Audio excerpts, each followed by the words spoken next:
Okay, I think let's start without delay. Okay. Uh, Yeah, please. Good afternoon to all. Today we have a very important topic whenever we study diaspora and migration, transnationalism. These are very conceptually very loaded terms, and last 20, 30 years it is also evolving. And today we have a talk by Dr. Amba Pandey on debating nation and transnation. So I'll be briefly introducing her. Dr. Amba Pandey, she is faculty at School of International Studies, JNU. Her specialization is South Pacific. She has done work on gender and diaspora and so many other issues. Actually, her recent book also got published by Springer on gender and diaspora. She worked on colonial diaspora also and vast area within the diaspora. So I'll not take much time because you can Google about her, and she has lots of publication and including some of the prestigious, journals also within India and abroad. So I'll not take much time. Over to you, Dr. Pandey. Okay. Thank you very much, Sadaji, for introducing me. It is so kind of you to say some good words about me. Actually, I just want to know one thing. Is the audience common to the last class? Yes, they're common. Okay. So, thank you all. Welcome. I welcome all of you and namaskar. So, in a way, I understand that I am actually not starting a very new topic. If you compare it, from our last class. So, this is kind of an extension of that debate. Okay. So, and here, instead of debating transnationalism and nation only in the context of diaspora, we are actually, in a way, have gone back to the roots, and we will now discuss the very concepts of nation and transnation. But let me tell you that some of the things that we will be discussing will be common to both the discussions, because again, if we are talking about transnationalism and nation and things like that, then the whole discussion comes to citizenship issue and transnational citizenship. So what I am trying to say is that, there are some overlapping concepts and issues from the last discussion, and transnationalism, and since citizenship is actually a de facto transnationalism, it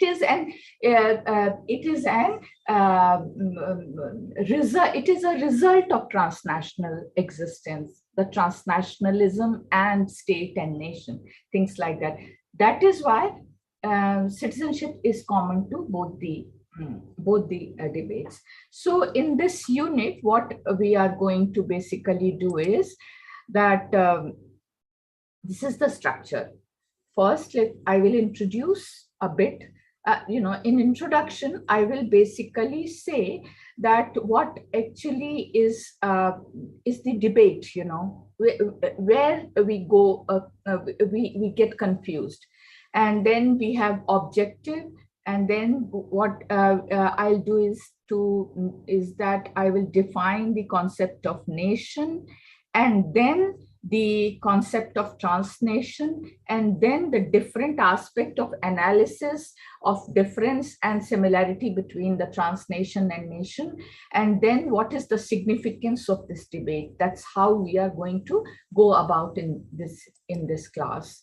So after reading this, you will basically, what you'll do is you'll understand the concept of nation and transnation.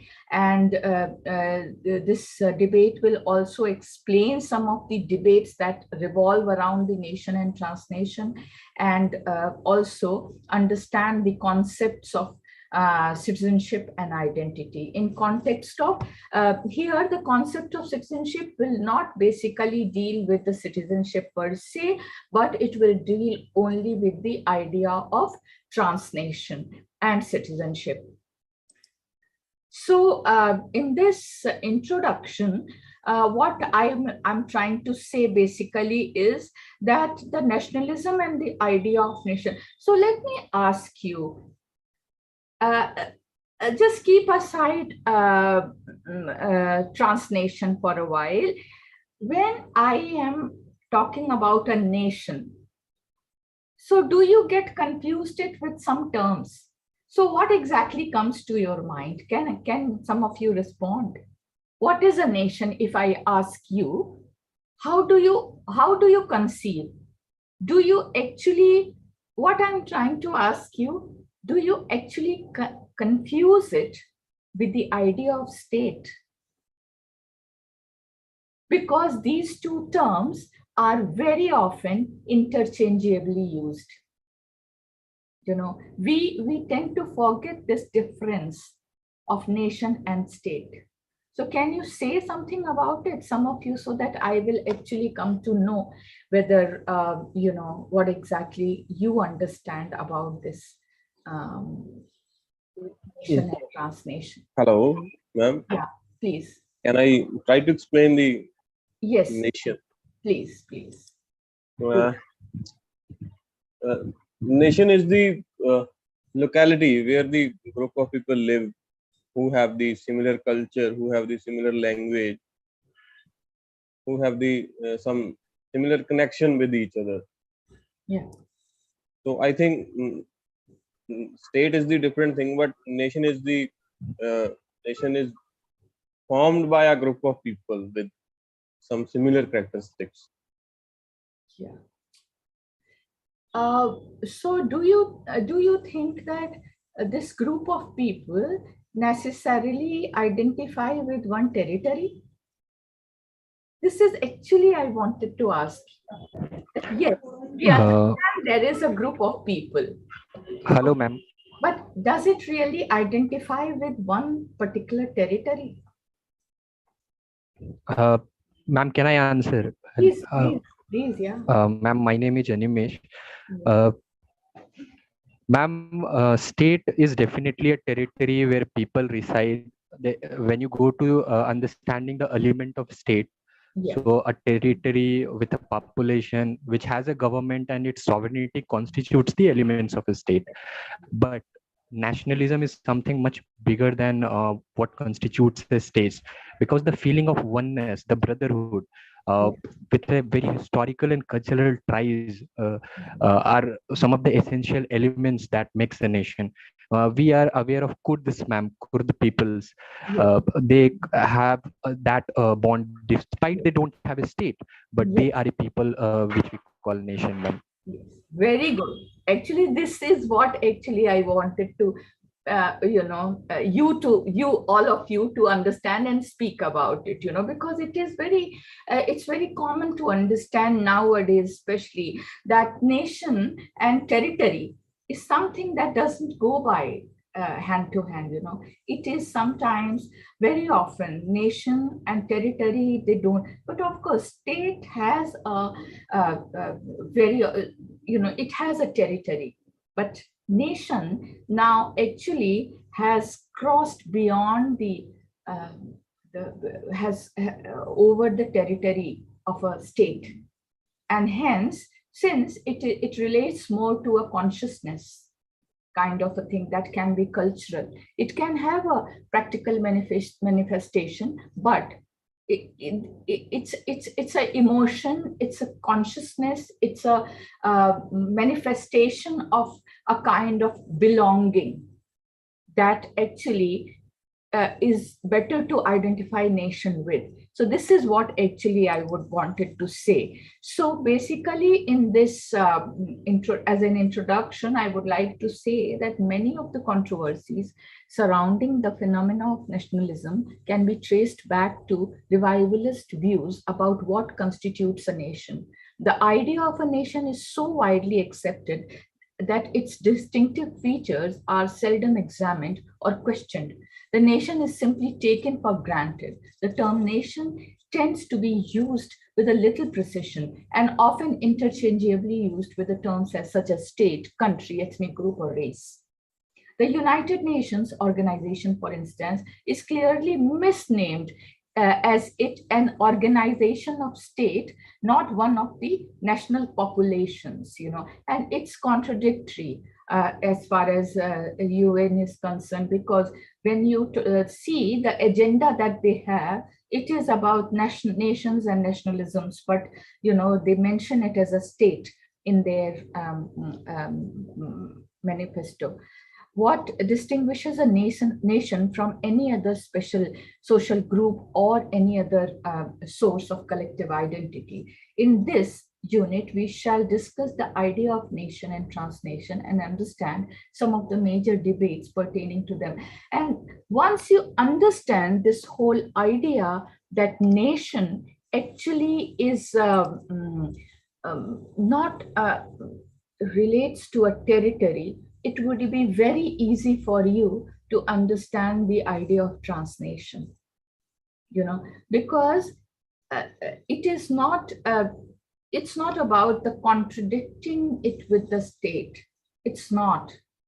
Nation was already there as a separate concept than state. Although they are very closely connected, it's there. And in the globalized world, where there is so much of connectivity through technology and other means, travel and things like that, these nations have actually got a stronger manifestation.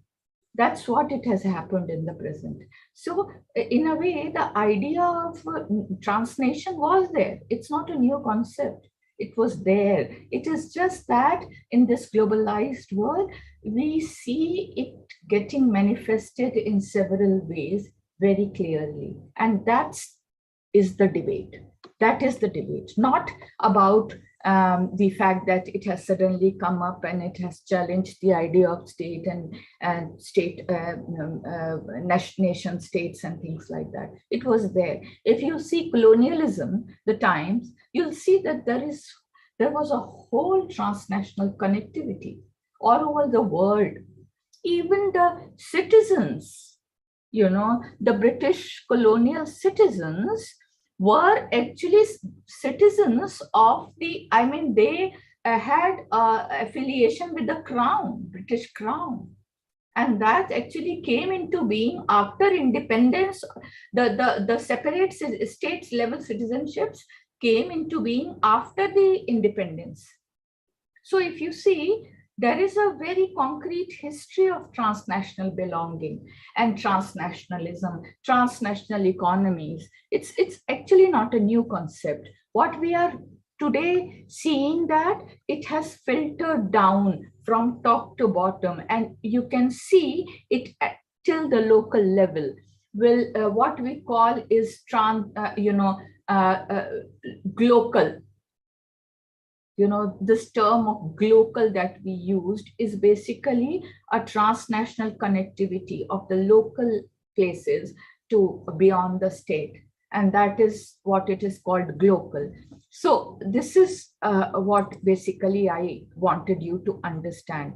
Now, defining this, first we'll come to this idea, this word, this term called the nation. So the term nation is derived from the Latin word, which means to be born. This given the term a racial or ethnic meaning. Etymologically, the nation is people descended from a common stock. When used in this sense, the nation means a people welded together in a society by sides of blood relationship. So the scholars, I have given some definitions, which is very important to understand. So the first definition is by Burgess and Lelock, who define nation as a racial sense, though a former does not seem to consider common descent as an essential element. To him, nation is the population of ethnic unity inhabiting a territory of a geographical unity. By ethnic unity, he means a population having a common language, literature, common tradition of history, a common custom, and common consciousness of right and wrongs. Calvo, in his work, International Law, emphasizes that the idea of nation is associated with the origin of birth, community of race, community of language, etc. Lelock unequivocally emphasizes that the term nation, though often loosely used, is properly to be thought of having a racial or a ethnographical significance. But let me ask you once again, you are hearing these scholars, these very, some very well-known definitions. Tell me there, how do these definitions apply in context of India?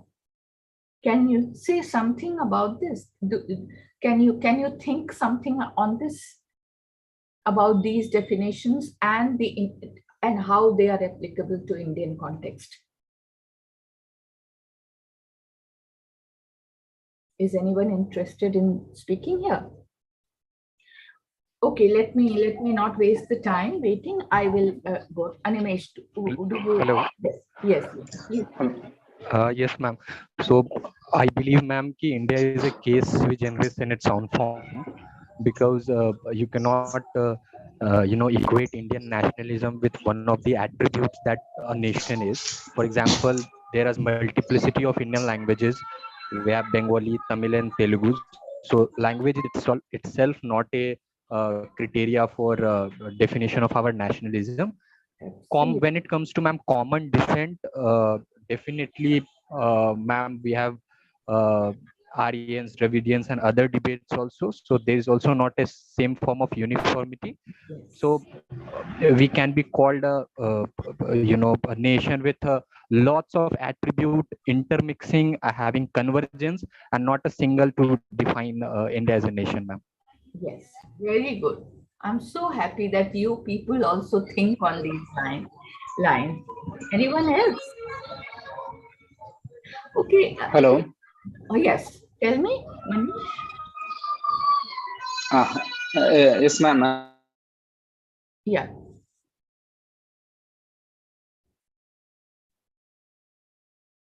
Okay. I think he got disconnected here. But basically what I tried to say is that he can speak whenever he joins again. Basically what I tried to say is that, unfortunately, lot of these theories, lot of these concepts originated in the Western world. Hello. Yes. Yes, Manish. Yeah, speak. Yeah, yes, ma'am. The same lines only I want to tell. Like this nation definition will more belong to the nation states of, or erstwhile nation states of European countries, which are monolinguistic nations, not in multicultural societies of the modern world. Yes, absolutely. Yeah.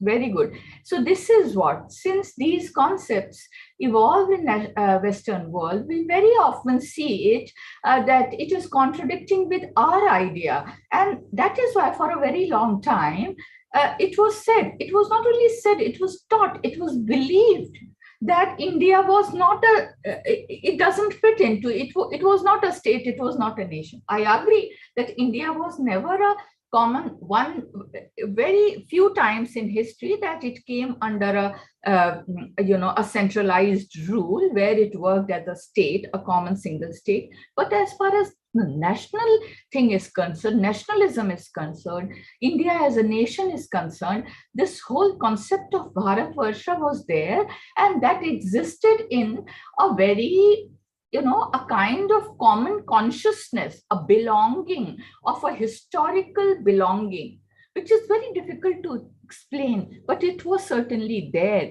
and it was there from the ancient times. So our idea of nation actually, if you see, is more relevant in present context, that we are different in languages, ethnicities, in blood groups. I mean, they say that whole of South Asia, in fact, has a common DNA, but still we are different races, we are different, languages, cultures, and still this whole sense of belonging, a consciousness to a common heritage was always there. So our idea of nation is this. And please remember that even in ancient times, or during the British times, in the early modern history with the colonialism, when these indentured laborers crossed the boundaries, went and settled to different colonies, went and settled to in different nations, different countries, this national consciousness of belonging to a civilizational existence which has its roots in Bharatvarsha, was there in them. And that, I think, is a transnational manifestation of a nation, which India has. So, although we very often quote these Western scholars, because unfortunately, we never thought about giving our emphasizing our idea of concepts, our concepts on the overall global theory, but the fact is that it is there, and this is how it exists. So nation is a collective now, which means an aggregation of people having special ties which bind them. Special ties. I end here because there is a kind of special tie. I don't know what is it, but I, belonging to UP, has a special tie with someone belonging to Tamil Nadu. There is a bond, there is a common consciousness, and that actually is our idea of nation and our idea of transnation then, which actually I think is more relevant in present context, in the present world. So, but I will read some of the, I will discuss some of the definitions given in this unit. So Baker gives a more realistic definition and analyzes a nation is a body of person inhabiting a defined territory. See, a defined territory. The territory comes here. You can debate. You don't have to accept these definitions that are given here. These definitions are given where you can actually debate them. You can bring it to the present context, your own context, that's very significant. While living together from sufficiently long time, people develop two forms of mental sympathy. The first one is common capital of thoughts and feelings acquired and transmitted in the course of the common history, a common capital of tradition, which includes as a rule, a common language, a common religion, and a common cultural, variously expressed in terms of art and architecture, in literature and social habits and otherwise. So here you can see there is some connectivity with the Indian idea, although the language and territory was not there, but there is a kind of, a common tradition, a common expression of existence that was there. The second was the common will to live together for the future freely, independently, thus having a common thought, feeling, and aspiration, and thereby exercising their rights of political self-determination. So here also you will see that lot of things. In fact, the idea of the definition of diaspora also, if you see, it is not applicable to every case. And this is what, and we from India, I think it is our now, it is, we should actually debate these points everywhere whenever there is a discussion on this part. So politically also, so it is not only a social construct. Nation is also a political construct, and that is why, for example, in Sri Lanka, if you see, there was no territory, but there was a political nationalism which was binding these Tamil people to fight for their own rights and to fight for their own to form a territorial nation. So this is very interesting that although it does not have always a very practical application, nation has a very, very strong political connotation. And this cannot be denied. Apart from social, political nationalism is also very, very significant. And even in case of India, if you see this idea of Bharat Varsha,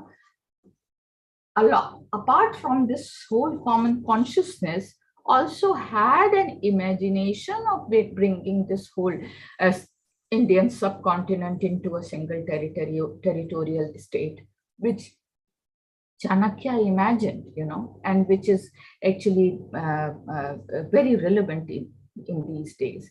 So this is what. So my next slide is about. So this is also about politically a nation. This is the extension of the debate which I was doing. The next slide is about the transnation. Yes. So now we will see something on transnation. So the concept of habitation, which accepts the politically watertight nature of national boundaries and the life practices of people are taken into account, allows us to conceive a transnational reality that extends from within and goes beyond the boundaries of the national state borders. So this is very interesting. This brings us to the whole idea, the whole debate of transnationalism is being something of a post-national concept, a post-nation state, a situation where the idea, the significance of nation states have gone down. And something, it has been undermined under this whole idea of transnation. This, I think, is again a very, very, it was there, Appadurai and Baba, they were of the idea, and it has, I will come to it later on.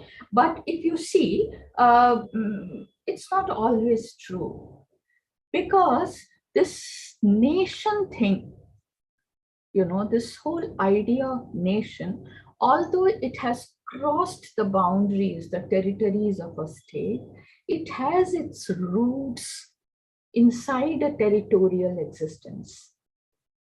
So although it exists transnationally, for example, Indians who have crossed the borders, Chinese who have crossed the borders of China and have been living in different parts of the world for hundreds of years. There is a transnational existence, yet the undermining of states, the nation state, is not there, because still they root their origin in the Indian nation state. So nationalism or transnationalism is something that originates from the nation states and then crosses the boundaries and spreads across the world. It does not start once the nation boundary is crossed. No, it is closely linked to the idea of the existence within that nation, and then it crosses. Can you understand what I am trying to say? Tell me.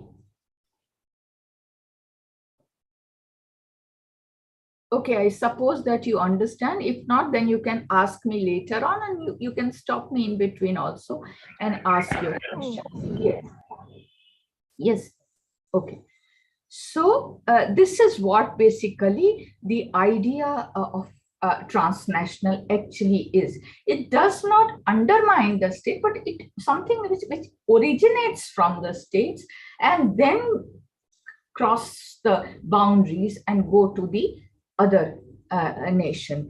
So it further says the global population are transitive without necessarily being transnational in the usual sense of the word. Within every nation state lies another imagined community, which we call transnation.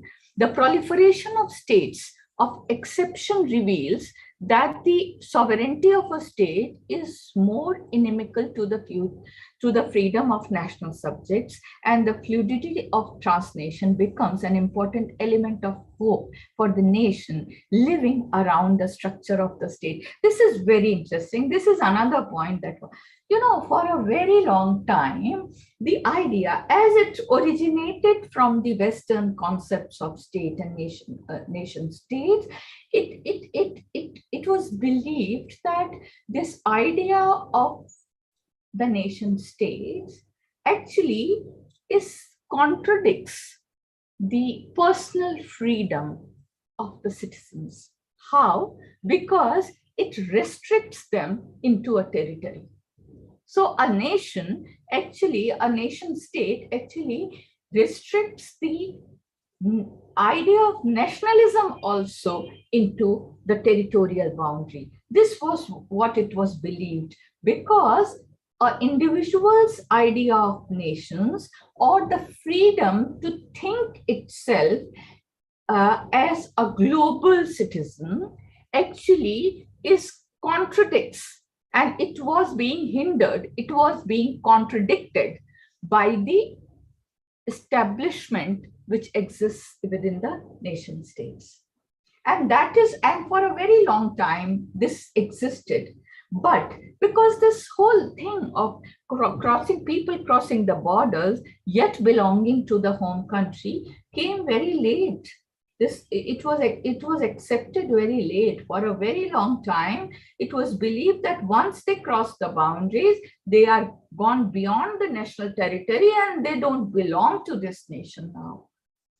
And that actually was kind of a thing that was restricting the personal freedom of citizens, people living here who wanted to connect across borders.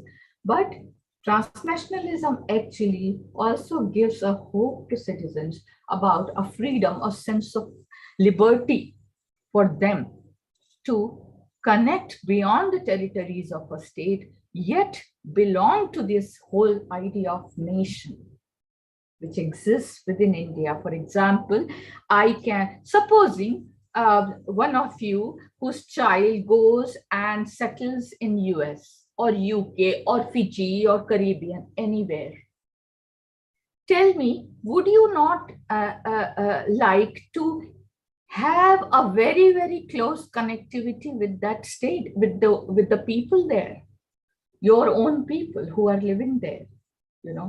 They are very much part of the family and the community. So this whole idea of transnationalism also gives a sense of freedom to individuals, to families, to local communities. And this is really interesting. You can basically discuss this further and bring out cases where you see that there is a sense of liberty in this whole idea of transnationalism. So subjects in the transnation may at various times identify with the nation, with ethnicity, religion, family, or tribe. They may know nothing of the working of the state except for their experience of local officials. They may travel beyond national borders or stay within the. So what here they are trying to say that, see, it is the existence is not always with the territory. The identification is not. Supposing there is a Tamil family living in US, it has its origin in Tamil Nadu, its own community. The person might not know anything about the Indian state. Yet the Tamil origin, the community, the place, the locality being situated within India is important. Yet they cannot, not necessarily are part of the Indian state. And it is here that you give the liberty of to people to choose, to identify what exactly is their main identification is, and these identification always overlap. It's never is segregated, So this idea of transnation, in a way, is not exclusive. It's inclusive. it includes in it this whole transnational connectivity based on ethnicity, language, to a larger level state, or this whole idea of Indian nation. See, it's very interesting that it's never, it's not always segregated. It's always overlapping. So a Tamil family sitting in US may identify more with the Tamil community with which it belongs, which originates from India. Mainly with that, but beyond that, there is an Indian state which that family or that person is aware of. So what I am trying to say is that this idea of transnation doesn't exactly contradict the idea of transnation. Transnation doesn't contradict the idea of nation state, can be debated in various ways. And diasporas are a very, very significant unit of this transnational existence. Through them, you can actually debate transnationalism in various ways. But let me tell you that that people, the diasporas, are not the only manifestation of transnational existence.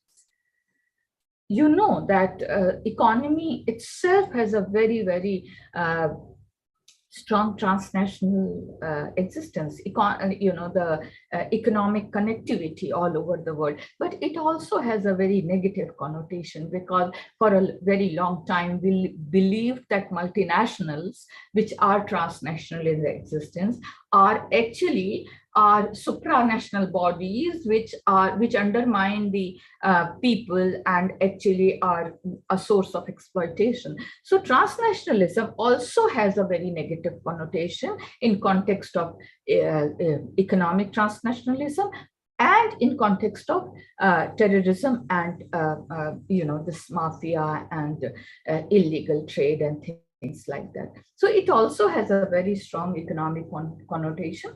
But this is the debate, in your answers, you can put forward this debate about the economic, the positive and negative aspects of transnationalism, and how transnationalism has given a new hope, a liberty, a sense of spread to the people and their existence,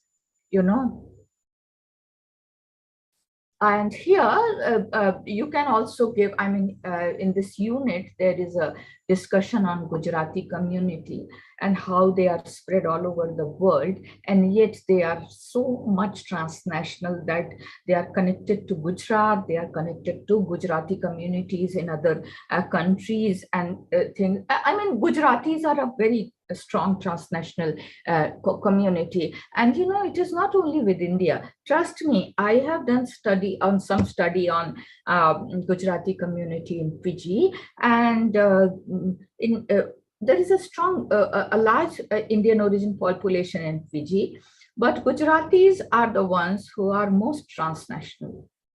So when it comes to marriage of their sons and daughters, they marry in different parts of the world. They find grooms and bridegrooms in different parts so sitting in US, not only in Gujarat, US, UK, Caribbean, Latin America, they find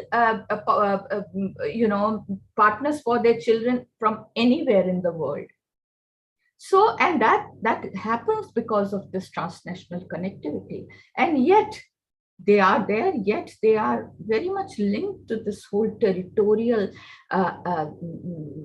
existence of Gujarat, and above that with India. Very well, this whole idea of Indian nationalism exists so much within the Gujarati community all over the world. So in my next slide, so this was the transnational definition. You can actually debate it in various ways, about how it is conflicting the nations, how it is a kind of sense of liberty, how it is, it has also a negative connotation and things like that. So that is there. So debate on, okay, sorry. So this is the debate on nation and transnational. So in this first, no, this is the nation and transnation. So this is the debate on nation and transnation. So basically what here I have tried to say is that this idea of nation is essentially an ethnic and cultural entity, which was the Western concept, has been described as a primary concept of the nation. To raise a debate on the concept, nations are defined by combination of cultural political factors. This is true. This is our context also. Nations are defined as a cultural and political factor.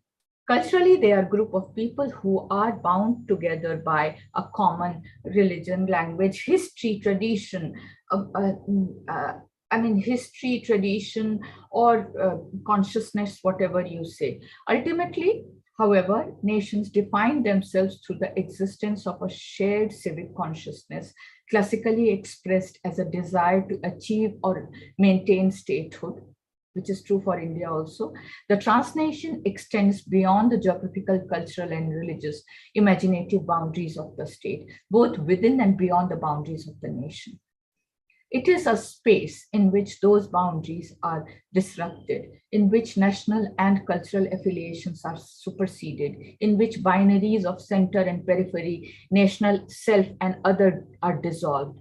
The transnation refers to something more than diaspora, since it is both internal and external, more than cosmopolitanism, because transnation may include monocultures. This is interesting. This is very interesting, and you can further debate it actually. Why? Because diasporas, who are actually the products of transnational belonging, are wherever they are, they also represent multiculturalism, cosmopolitanism, because they call for acceptance of different identities within the territory of nation states, like Indian origin people in US, Indian origin people in UK, and different parts of the world, even in small countries like Fiji, where Indians have fought for their political space within the nation state of Fiji. So it is there. Yet, if you talk about the transnational connectivity, what they are trying to promote, they are trying to promote through this transnationalism a monolithic culture. They are connected with their own communities, which they have, with whom they have a cultural connectivity. See the contradiction. So the diasporas represent multiculturalism, they represent cosmopolitanism, they fight for the space in the multicultural societies, but what they maintain through transnationalism can be said, can be coined, can be stated as a kind of monolithic culturalism, because after all, it is their culture that they are trying to maintain through the transnational connectivity. And here you can very well see that it is not segregated. These identities are always overlapping. So in Canada, an Indian is part of the multicultural society of Canada, and they cherish that multiculturalism there. They fight, they are very much part of that Canadian consciousness, and they participate in its growth. Yet they do maintain exclusivity when it comes to their connectivity, transnational connectivity with Punjab or with any part of India where they belong to. So this is interesting. Identities are otherwise also, if you see, it is never exclusive. like you people, you must be belonging to either UP, Bihar, Tamil Nadu, Andhra Pradesh, Gujarat, or any Madhya Pradesh, any part of India where you have a belonging, an identity with your locality. Yet you have an overlapping identity of Indian identity. This actually become more specific when it comes to the diaspora, because it then crosses the boundaries of the state. Then two countries are involved, and yet there is an overlapping identity. So this actually, one has to understand that yes, identities are overlapping. We also have an overlapping identity. Yet diaspora, in context of diasporas, it's more specific. This overlapping thing it becomes more specific because it involves two countries where two systems, and you accept or not, countries, the nation states are still the basic foundation of international relations. They are the one through which the global system works. So that is there. So I would actually, we don't have much time. I will leave a lot of things also to your questions, because I really want you to participate. But this is what, and then this comes to this whole concept, of imagined communities. This is really interesting, that how this whole concept of imagine, actually, when this whole idea of transnational existence began, it was still believed that this cannot be a practical application. Although there is a transnational connectivity, but these communities are mostly imagined. They do not have a practical application as far as the countries are concerned. But if you go deeper, you'll realize that through their political participation, through their economic participation, they have now, this transnational connectivity is now manifesting. It is being manifested. So this whole, what Anderson in 2006 specifically stated about this imagined communities who are actually not part of the nation state, but they have a political agenda. And he actually spoke in context of the groups like Tamil people in Sri Lanka, where they were fighting and they were not part of this nation state, and yet they had an imagined idea of a nation state, and they were so they were called imagined communities. And I mean, there were several cases all over the world of such things. But when you come, as the globalization, as the transnational connectivity developed, we realize that there is always a practical manifestation of that.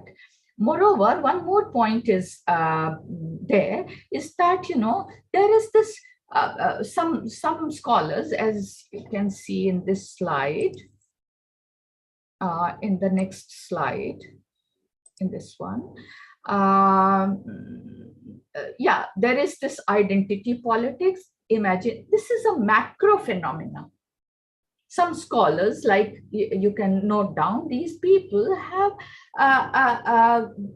discussed how transnationalism is a macro phenomenon.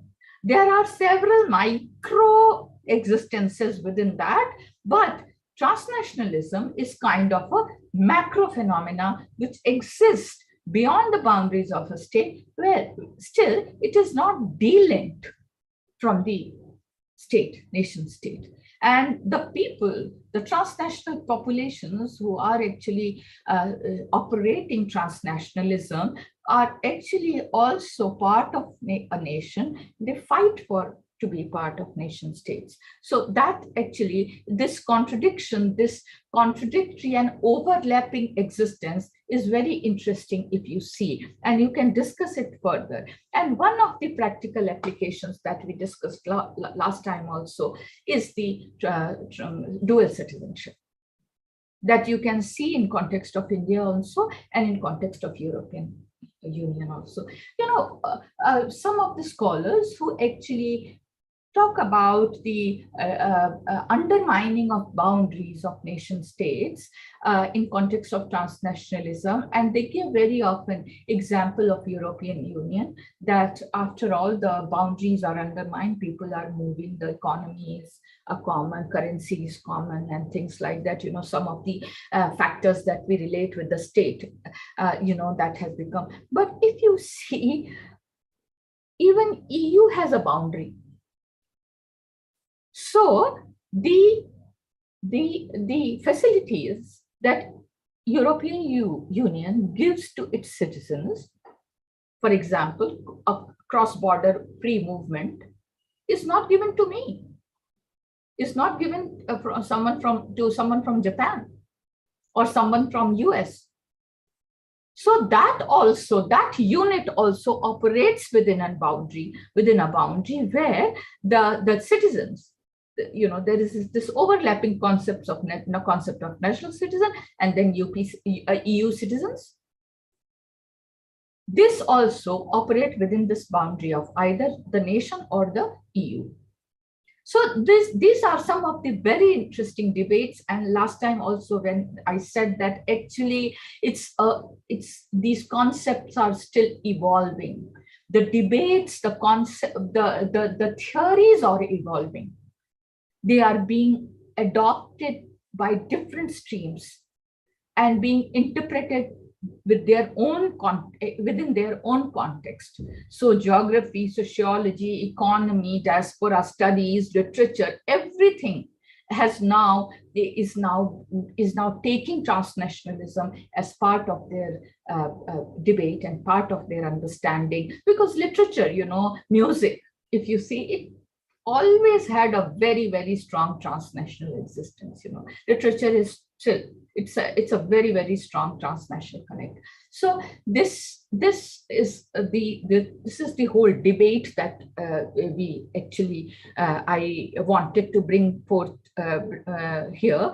And I also want you people to go further, debate.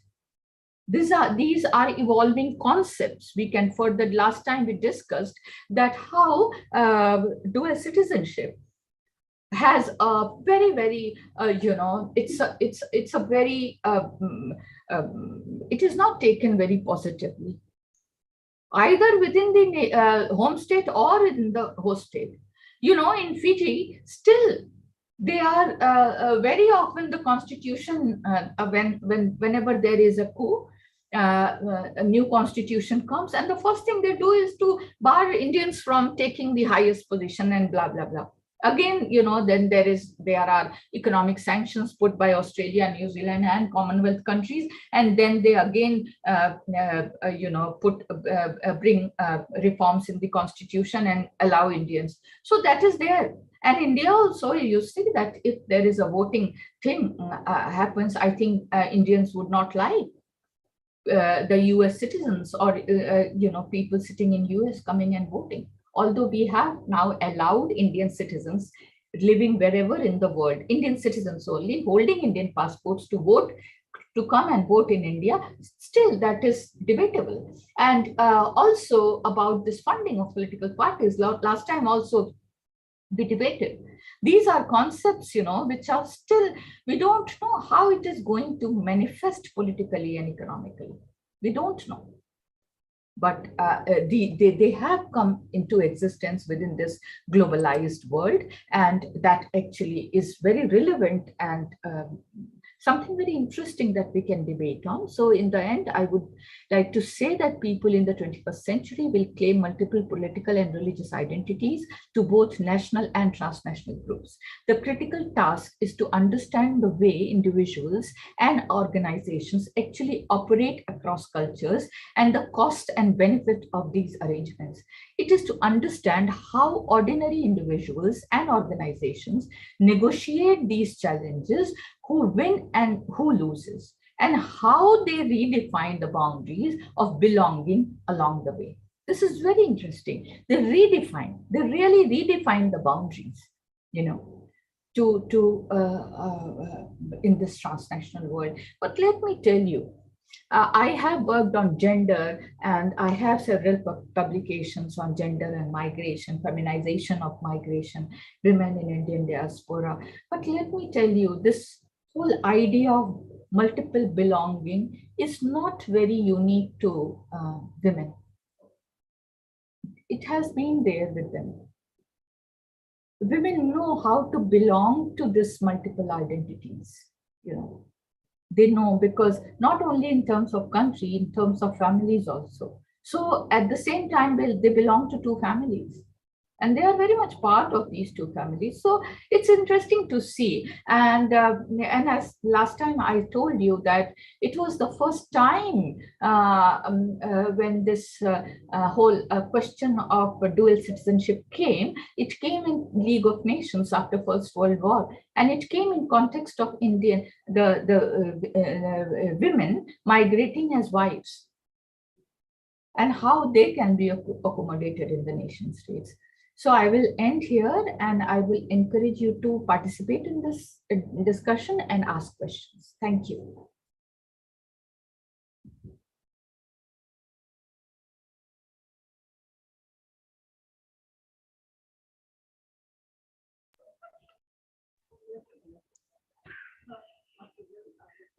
Hello.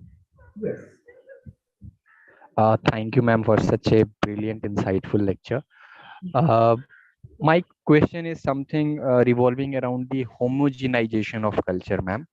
How you correlate this transnationalism, the exchange of cultures and others, with the killing of diversities across the world?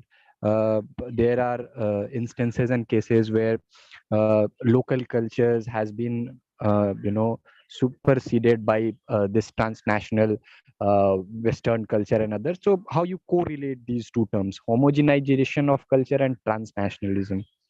Okay, so very interesting question, and that takes us to the very basic concepts of homogenization and uh,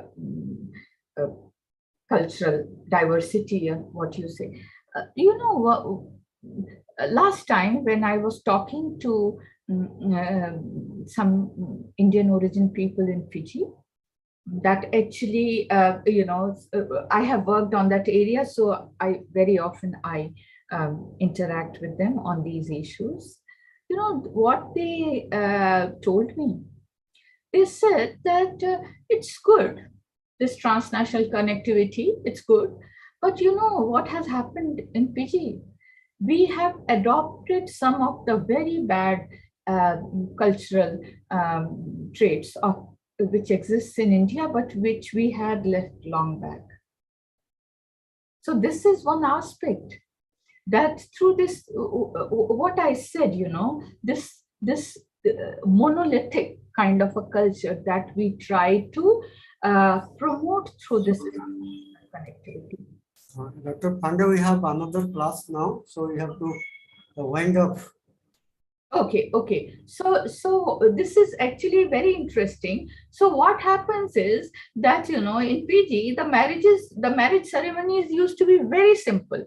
Very simple, like in villages, if you belong to these places, UP and Bihar, 20 years back, if you go and see, the marriages used to be very simple, very simple marriages, in terms of clothings, also in terms of food also, and that existed in Fiji. But in this whole transnational connectivity, cultural connectivity, they have also learned the Bollywood style ceremonies, where money is being spent like, it's being wasted like anything.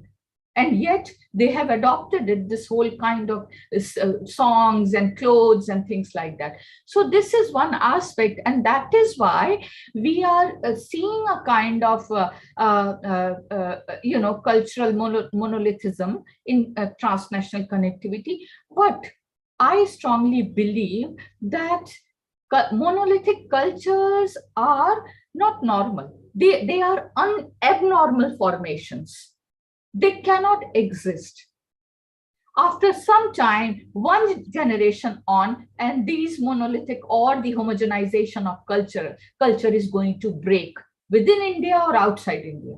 I have a very strong feeling, because if I see myself, I migrated from my village, and today if you come and impose that culture on me, I will not accept. I am very much linked to that culture, yet I have my own cultural existence, taking into context my own realities, my own place of living here in Delhi. So this whole uh, uh, conflict goes on, and I think homogenization of cultures cannot be done. It will not work. Don't you believe, ma'am, Uh, that hybrid, the culture? yes, Sorry, yeah, please. I was just asking. Don't you believe that the culture in itself is always ever changing?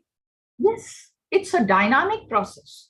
So the transnationalism or even the cultural plurality which is happening, it's a part of the process. Yes, it's a part of the process, but in this age of transnationalism, it brings in more elements than the original thing. Cultures are always dynamic. They change with generations, or within generations only they change. But in the age of transnationalism and globalization, this process has become more heterogeneous. There are so many more elements that we include in this cultural diversity. That has happened. That, and it is more fast. It is more, it is changing very fast than the I mean, in terms, when I see 3 generations back, culture was changing, yet the pace was not as fast as what it is today, because this transnational element, okay, or globalization, if you say. Thank you. So thank you, Dr. Pandit. It was very debatable. Sir, I want to say something. Vijay will do one thing. Dr. Pandit will keep coming in future also. Yeah. So you can keep the question, or you can even. Or you can write your question. You can write to her. No problem, ma'am. Next time. Yeah. Thank you. Thank you, Dr. Pandey, for this very Thank you. stimulating. It was a pleasure. talk. Okay, we'll meet again next Yes. talk. Sure. Anytime. Yes, thank you. Bye. And now we have Professor Aparajita Vishwas. I'll give very brief introduction about her. She was formerly Director of African Center for African Study, Mumbai University, and also professor there. And she majorly worked on African diaspora and Indian diaspora in Africa. And she has published many books, research paper in international and national journals, books also. And she has been traveling all over the world, and many countries she has traveled and delivered her talk. And it is very fortunate for us to have her today. And without taking much time, I request Professor Vishwas. Madam, can you open your camera?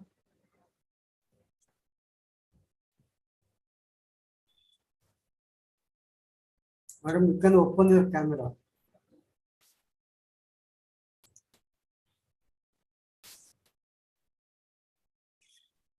Yes, perfect. Madam, can we test the volume? Yours is mute. If you unmute, please unmute. Yes. Is it okay now? Yes, perfect. Achha. Perfect. And I already gave introduction. Shall I open your PPT? Yes, please open my PPT. Okay, I'm doing that. Hello. Yes, madam, I'm opening. Okay, thank you.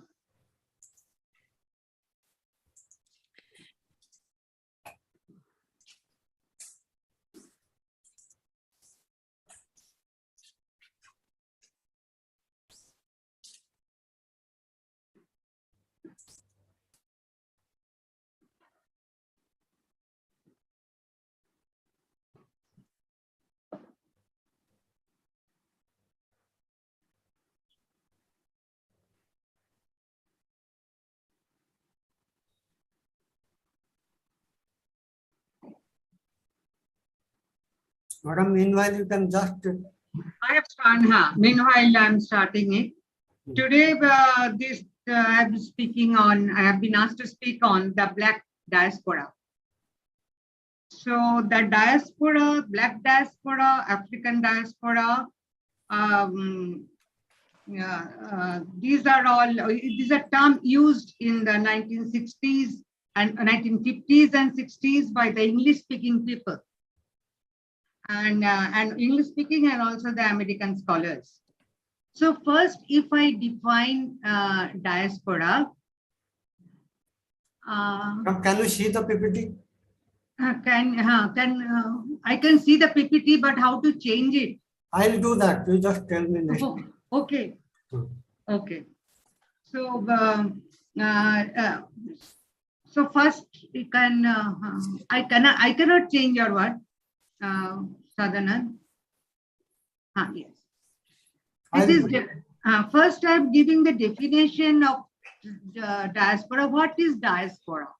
So diaspora originally referred to the major historical dispersal, such as Jews from Israel, or the colonial expulsion of the Greeks, the removal through slavery of millions of Africans, and also the Armenians by the Turks in the early 20th century. Diaspora means scattering of people with common origin, background, and beliefs.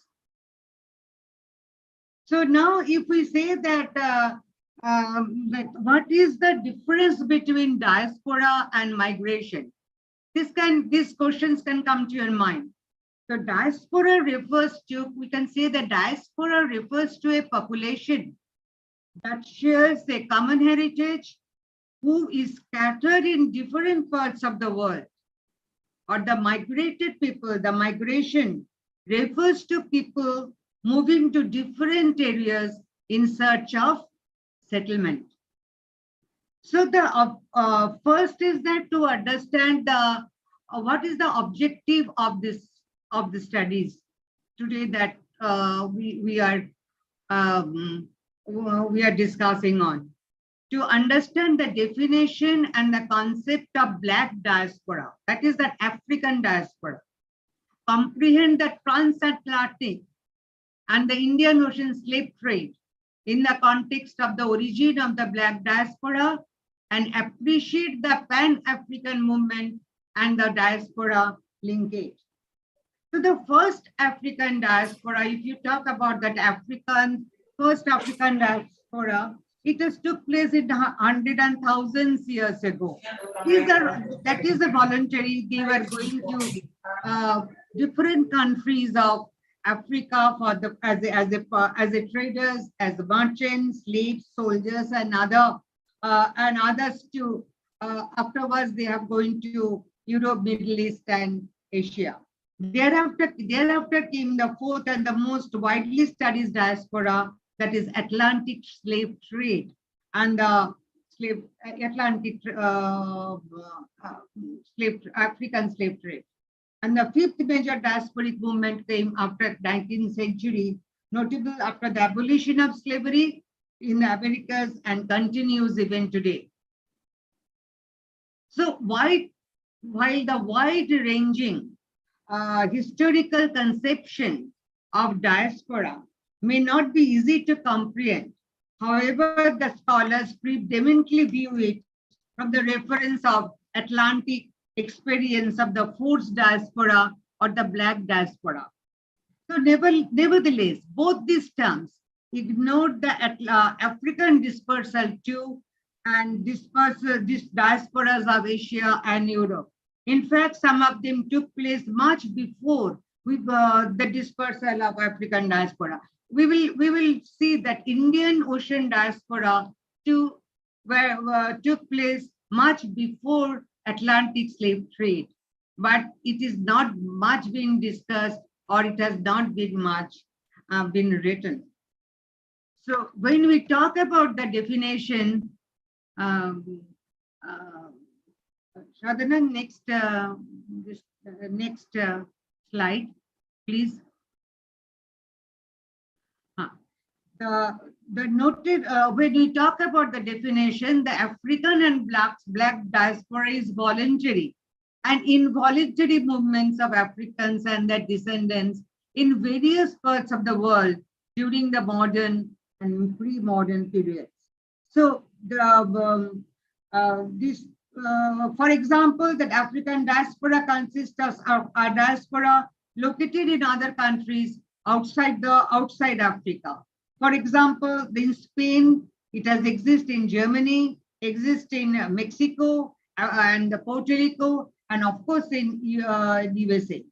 According to another historians, the African diaspora was born out of this voluntary and involuntary movement in various parts of the world. And the scholars today refer to historic and contemporary or new African diaspora.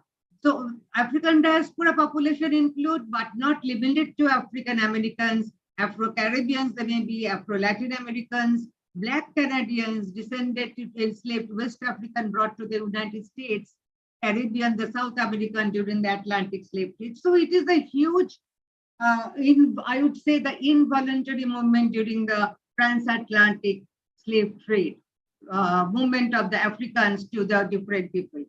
Now, different countries. So when we go to Africa, we have seen that the African populations are, there's a less populated countries in most of Africa. So that is then we have, what was the date when we discussed it then we found out that all of them, they have lost many of their human resources during the darkest time of history, that is the transatlantic slave trade. Scholars today refers to both historic and contemporary or new African diaspora, corresponding to the period before and during the 20th century. The 20th century, we find the new diaspora. We talk about diaspora, we are talking about the old and also as well as the new diaspora. So there are some studies that have analyzed the various linkages maintained by the diaspora with Africa. And these include Pan-Africanism, Afrocentricism, popularized by Black intellectuals and the poets and the politicians that we will see when we are discussed afterwards. So they now, this Paul Zeleza, I met him, and he is a very fine writer and very fine scholars, and who overview the essay title, Diaspora Dialogue, Engagement Between Africa and its Diaspora. So how now all the scholars, they are thinking of how this African origin people, the African people in America, Africans in Latin America, Caribbean, all the places that they're scattered on, how they see Africa now, how they can relate it with their parent countries. So defines the new African diaspora. So the new African diaspora, this generation diaspora, Paul Zeleza says that it is the how they relate. He says that it is a process, a condition, a space, and a discourse. And the continuous process by which the diaspora is made, unmade, remade, and the changing conditions in which it lives, expresses itself, the places where it molded and imagined, and the contentious ways in which it is studied and discussed. So all these things now, this new generation, African Americans or African Caribbeans, wherever the African people are, they are thinking that how they are now discussing how these generations are related with the parent countries. Next slide.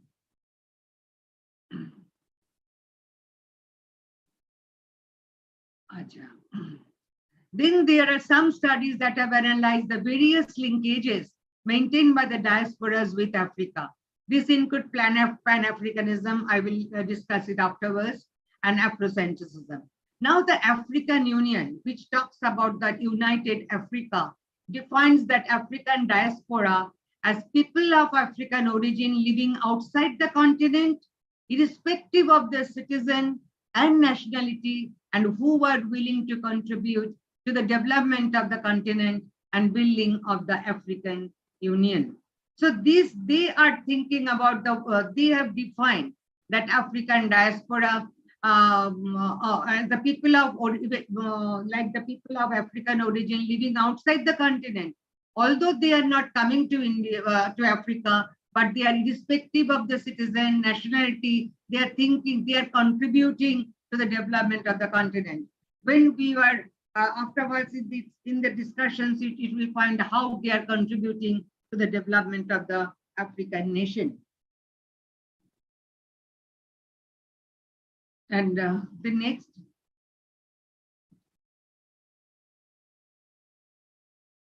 The above definitions give space to the new African diaspora in the Africa discourse. The new African diaspora refers to Africans who have moved voluntarily to the United States in large number since the latter half of the 20th century. So the new African diaspora, they are not talking about the Atlantic trade, not talking again. They are referring to the diaspora since the latter half of the 20th century, when they have moved to Africa voluntarily because of the several factors, like the civil wars in African countries. The first African diaspora came from Nigeria after the Nigerian civil wars, then military coup, then assassinations, then economic hardships, political instability, and educational opportunities at US. And they came from the various countries, from Rwanda, Burundi after genocide, and then also after the military coup, assassinations in Sudan and Ethiopia, Somalia, and also because the political instability over there. So they have voluntarily come, and also because some of them they have given asylum by the American US government, and also because of the educational opportunities at US universities. So this voluntary migration or voluntary movement of the African diaspora, it is called the new African diaspora in diaspora discourse. So these diverse groups with different background, they are visible professionally over the last 7 decades as doctors, lawyers, faculty members of the leading universities, and all they are industrialists. So these are, in fact, the prominent academic presence has led to the debate about their over demarcation among the faculty members and the students at Ivy League. So in Ivy League universities, you will see all many African the scholars, that African teachers, African professors, they are there. So they have gone, they call them the new African diaspora, and also they have been and they have gone the latter half of the 20th century, not forced diaspora, but they are voluntary. They have gone there voluntarily.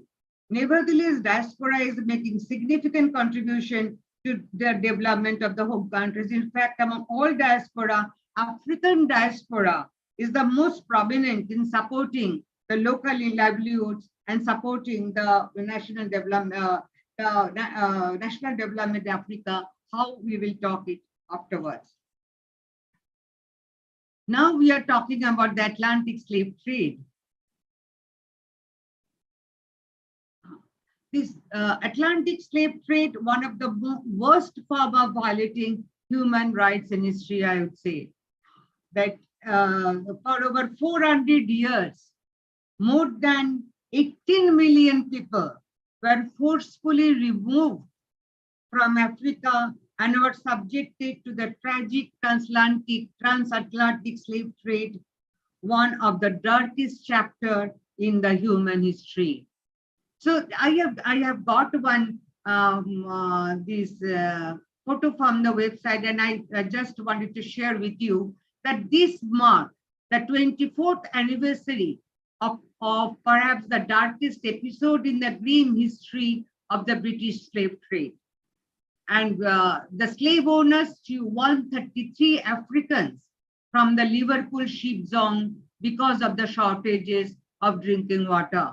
So can we think now they talked about that they are the most civilized people in the world, and the way and you see that 133 Africans from the Liverpool ship zone they have thrown into the in the ocean. So how inhuman it is. Atlantic slave trade or transatlantic slave trade refers to the transportation of enslaved African people by slave traders, mainly the Europe and the America via the Middle East.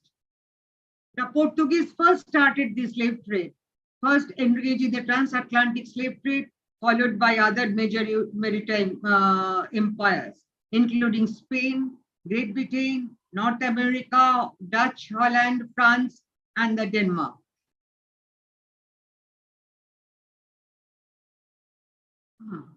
This thing, the first, this is in Ghana, and this is called the, this is a slave fort. The slaves, they used to catch the slaves, and they used to keep it here. And in this fort, when I went to Ghana, I have seen this, and all the travelers, and I went there for a conference and to teach that Ghana University for a month. But these things, all the travelers, they go then, and they were just astonished to see how the small rooms and how they used to keep the slaves, and they were waiting there for the ships to come and ship across various parts of Europe and Americans as part of Atlantic and transatlantic slave trade. And so this Atlantic Passage for Middle Passage were known for brutality and for the overcrowded and unsanitary conditions on slave ships. Hundreds of Africans were packed tightly into tires below decks for a voyage and about 5,000 kilometers. They were typically chained together, and usually the low ceilings did not permit them to sit upright. The heat was intolerable. The heat was intolerable, and the oxygen levels became so low the candles would not burn. One of the writers he has discussed this, and I think there was I forgot the name of the film. There is a very famous film on the transatlantic slave trade, and the food that I showed you. This is the same, exactly how they were taking the ships. They were exactly being modeled like that. That the roofs are very the small rooms and the low roofs, no lights, and they were giving very meager foods. Then the next slide.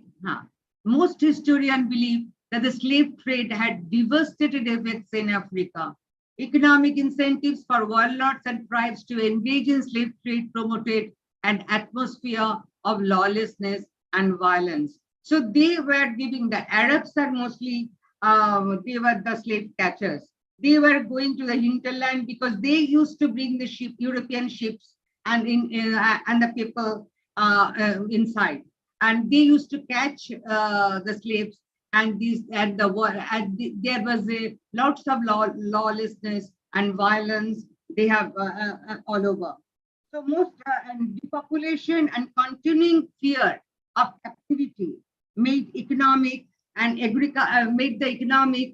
agricultural development almost impossible throughout much of the Western Africa. So Western Africa, if you see the African map, the West Africa is the coastline of Atlantic. A large percentage of the people taken captive over and were women in their young women and the young men who normally would have been starting their families. The European slaves usually left behind the persons who are elderly, who are undisable, and the otherwise dependent groups who are least able to contribute to the economic health of their societies. So while emerging transatlantic slave trade is a complex phenomena, its economic roots lay in the needs of labor within the expanding European empires in the new world. So when you see that the most civilized countries, the Europeans, so big industry and all the the good and the best economy and in the best economy in the world. Now we can realize that how they have made it. Well, the emerging transatlantic slave trade is a complete phenomena.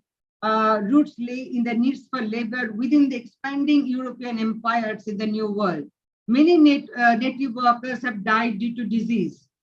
This proved to be an excellent, and these Africans, they proved to be the excellent workers in the plantation, and the South Atlantic and Caribbean economically, especially were dependent on the supply of slaves and for the labor into their plantation, making goods and clothing to sell to the Europe. This was crucial to those Western European countries which in the late 17th and 18th century were vying to each other to create overseas empire. So how this is the thing, this is the base, how the empire, they have built the empire and they have built the most sophisticated and the modern economy in the world. So typically, on the first leg of their, now we are talking about the triangular slave trade. So typically, the European traded manufactured goods for captured Africans. What is the triangular slave trade? So first, European traded manufactured goods for captured Africans who were shipped across the Atlantic Ocean to become slaves in the Americas. The Europeans in turn were supplied with raw materials. So on the first leg of their three-part journey, often called the triangular trade, European ships brought manufactured goods, weapons, even liquors to Africa in exchange for slaves. They were giving to the African, what do you say, the kings and the African head of the African heads. So, and then they used to take the European and these they took the in exchange of slaves. On the second, and they transported African men, women, and children to the Americas to serve as slaves. On the third leg, they exported them to Europe. So typically the slave trade used triangular route and the Middle Passage. In the triangular route, the Negroes were then traded on the plantation for another route to profit. First, they are being taken the slaves, then they were traded on the plantation for another round of profit in exchange for a cargo of colonial produce, which was taken back to the home country. The triangular trade greatly boosted the British industry in the extent that the profits were source of capital in Britain and went to the finance that industrial revolutions. So now you can see how the industrial revolution started and with which money and with whom and with whom. So this there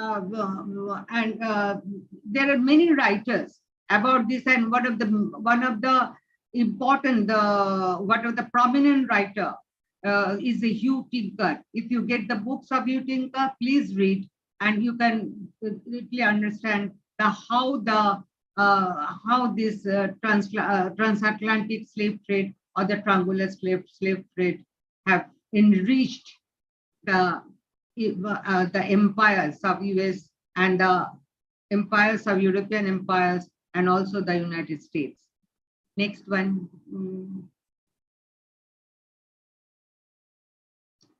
Now I will talk about the Indian Ocean slave trade. First, there are so many works, so many writings, and the scholars, they only talked about the transatlantic slave trade. But but it has been seen that the Indian Ocean slave trade started much before, much earlier than the transatlantic slave trade. The 17th century, the Indian Ocean slave trade was arguably on a bigger scale than the Atlantic slave trade. The half of this industry was in modern day Tanzania. Tanzania is in the east coast of Africa, an area that specializes in three things: that ivory, the spices, and the slaves. According to Alpa, who has done the huge work on this Indian Ocean slave trade, he said that conceptualizations of the modern African diaspora remains Atlantic-centric. And since it overlooks the very important extension of the Atlantic world, that is the evolving of the Euro-American capitalist world system, in short, the modern world into the Indian Ocean world. The activities of the British, Dutch, French, and the Portuguese traders who operated in the Indian Ocean demonstrate that European slave trade was not confined mainly to the Atlantic, but also it came viewed as a truly global phenomena. The Indian Ocean was once the route through which slaves from East Africa were taken to the Middle East, North Africa, and also to India during the British time. These slaves were also taken to the various islands to the Indian Ocean to work in the huge plantation run by French colonial government during the end of the 18th century. And the need for manpower for growth of sugarcane, cotton, indigo, and the food crops in France and Bourbon encouraged France to bring in slaves from India, Senegal, Brazil, Malaysia, Madagascar, and Mozambique. So when we see to these places, the Indians in France and Indians in Africa, Indians in Senegal, Brazil, Malaysia, Madagascar, and all the places. Mostly the first, if you go to the roots, first they have gone there as slaves.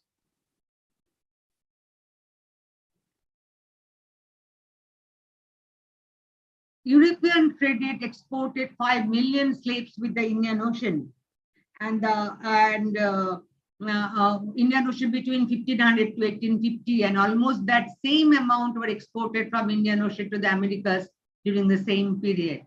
So from where they have taken these slaves, mainly it is from Arakan Bengal, Malabar, and the Coromandel remain the most important source of forced labor until the 1660s. So it is not the Africans that they have taken as the slaves, but they are taken the slaves, the Asians, the Indians, and from all the East African countries. Between 1626 and 1662, the Dutch exported an average of 150 to 400 slaves annually from Arakan Bengal coast. So the Portuguese imported Africans into their Indian colonies on the Konkan coast between 1530 to 1740. That is Konkan coast. It is in Goa. Then we are talking of abolition of slave trade. So the abolition of slavery occurred at different times in different countries, and these include the French Revolution, and because of why these have been at that point of time, because that is the time of French Revolution, at the time of American Revolution, 1776, Industrial Revolution in Britain, and the religious revival of the rise of humanitarian in Europe. The people became very, very conscious, and they became very much, they wanted the abolition of slave trade. So on 25th March 1807, King George III signed into the law of the Act for abolition of the slave trade, banning the traditional trading in enslaved people in British Empire. So all of these factors manifested in the abolition of slave trade in America in 1836, Britain 1833, France 1794, Portugal 1869, Netherlands 1863. So, but all the slave trade have abolished. But how the slave trade have also worked in backdoor, that also we have seen through the indentured labor that they have taken from the different parts of the southern countries.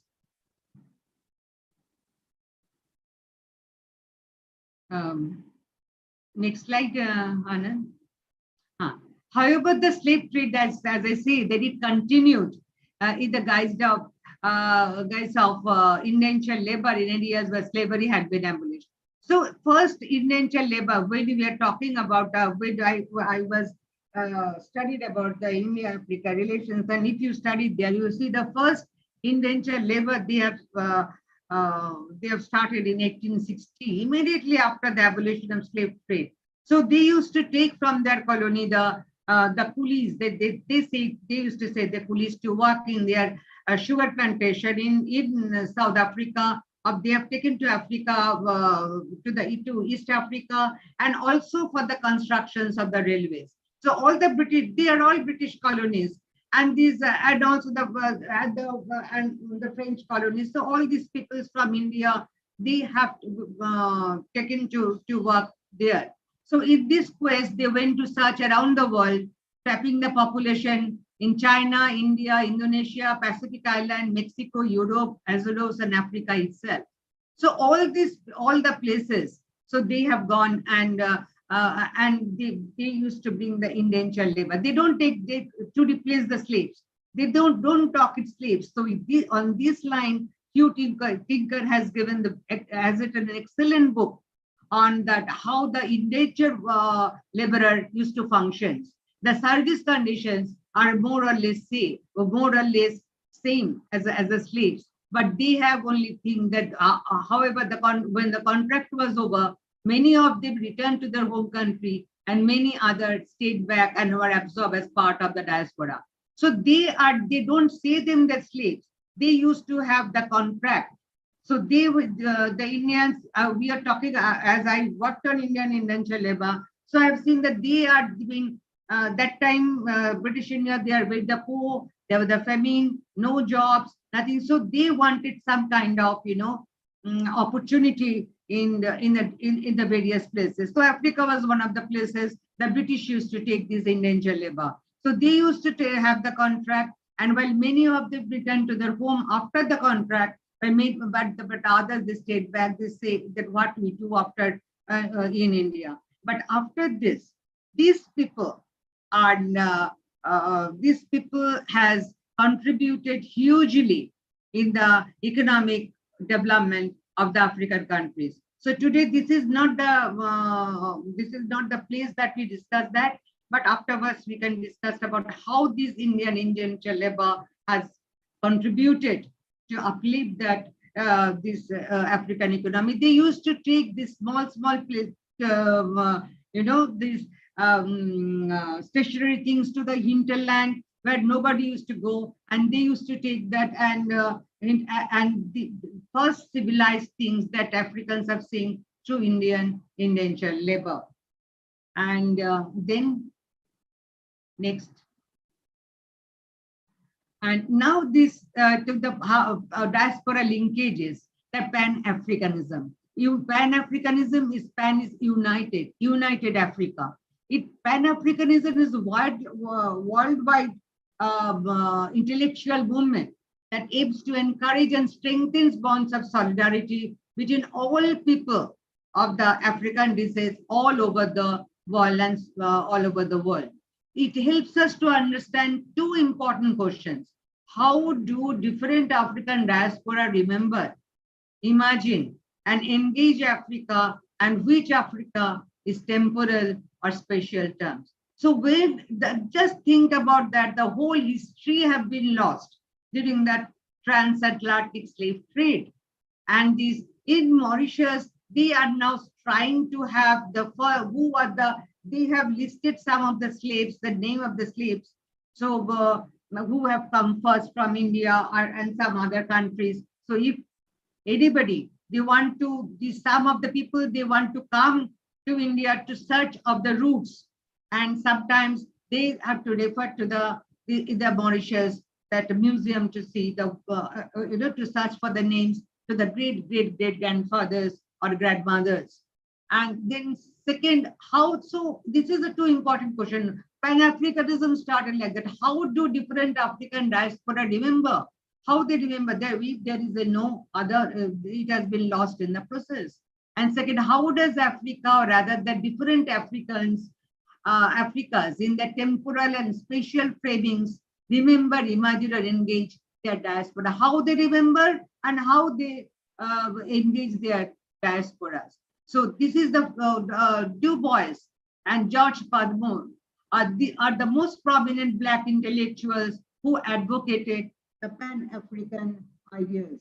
So given the complex shapes and flows of history for Africa itself and for the various regional hostlands in African diasporas, it stands to reason that engagement between Africa and diasporas have been built with the shaped by continuities, change, and ruptures. So this, the true father of this Pan-Africanist movement, it is a huge movement. It has been very, very popular. So this movement, and is Du Bois, who was the most prominent Black protest leader in the United States during the first half of the 20th century. Modern Pan-African history is principally connected with the dispersal of the people of African origin brought about by the transatlantic trade, taking enslaved in the Americans at the beginning of the 16th century. And the subsequent emergence of the global capitalism, European colonial rule, and imperialism. Pan-African history therefore includes chronicle a variety of ideas, activities, and movements that celebrated Africanness and resisted the exploitation and oppression of those African descent and opposed the ideologies of racism. So, and in course of time, the movement laid the groundwork for all later African American literature and had the enormous impact on subsequent Black literature and conscience worldwide. So Pan-Africanism movement, and it is bringing that Africans together, and they think that thing. Imagine they have written books, articles, discussions in the seminars and conferences about Pan-Africanism and how this Pan-Africanism, how this Africa will be connected with how Africa will remember, or Africa will engage Africa, how the Africans in different places, or in America, in British, and how they will engage African continent with them. And yes, new slide.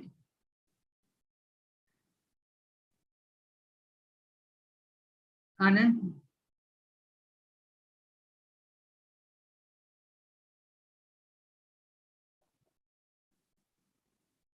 Anand.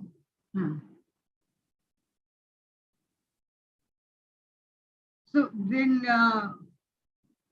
okay, Anand is not there.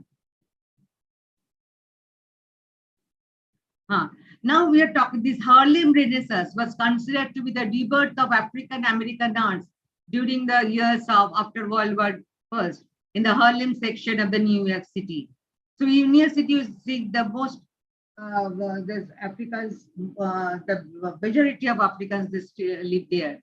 It is called the Black Literary Renaissance, New Negro Movement, and the flowering of Negro literature. So this Harlem Renaissance is very, very important.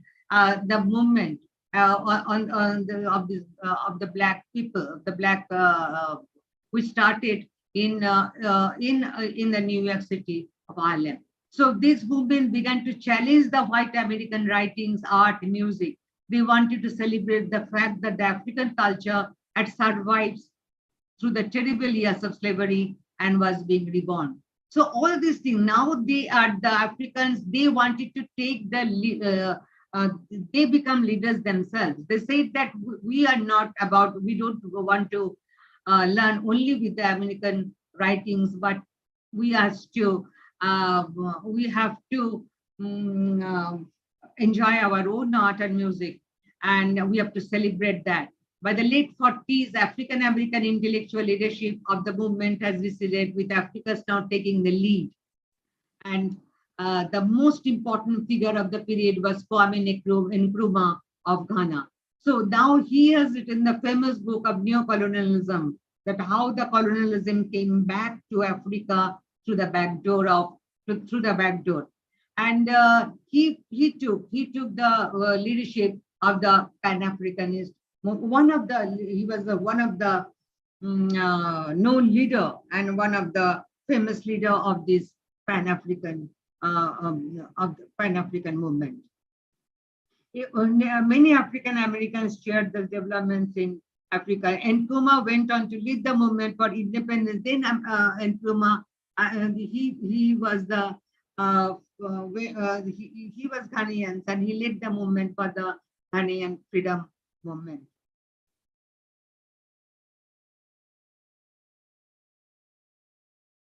In subsequent decades, the most prominent current ideas that we call the Pan-Africanism have been Afrocentric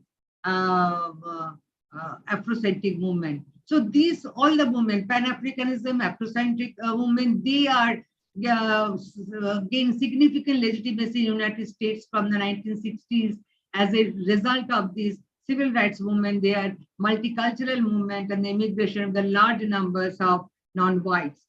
So this, because of this, the large number of immigration of non-whites in America. So this movement, Pan-Africanist movement, Africanist movement, they have given significance, reviving of African culture, that you say that it has given significant legitimacy.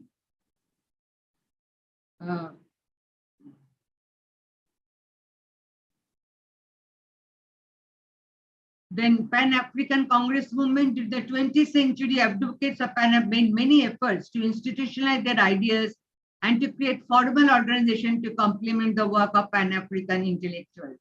The first formal Pan-African Congress took place in 1919 in Paris by Du Bois. The meeting was followed by the second Pan-Africanist Congress, after the third Pan-African Congress, and then fourth.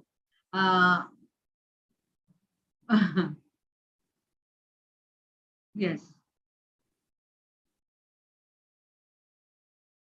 Then fifth was held in Manchester, England. So all these Pan-Africanist movement, they first started out to revive the. Something happened. Are you able to see, madam?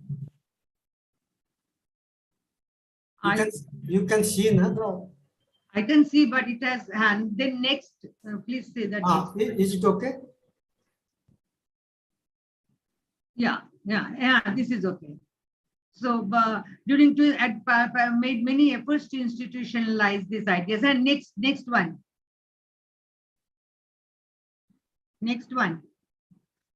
Now, before that,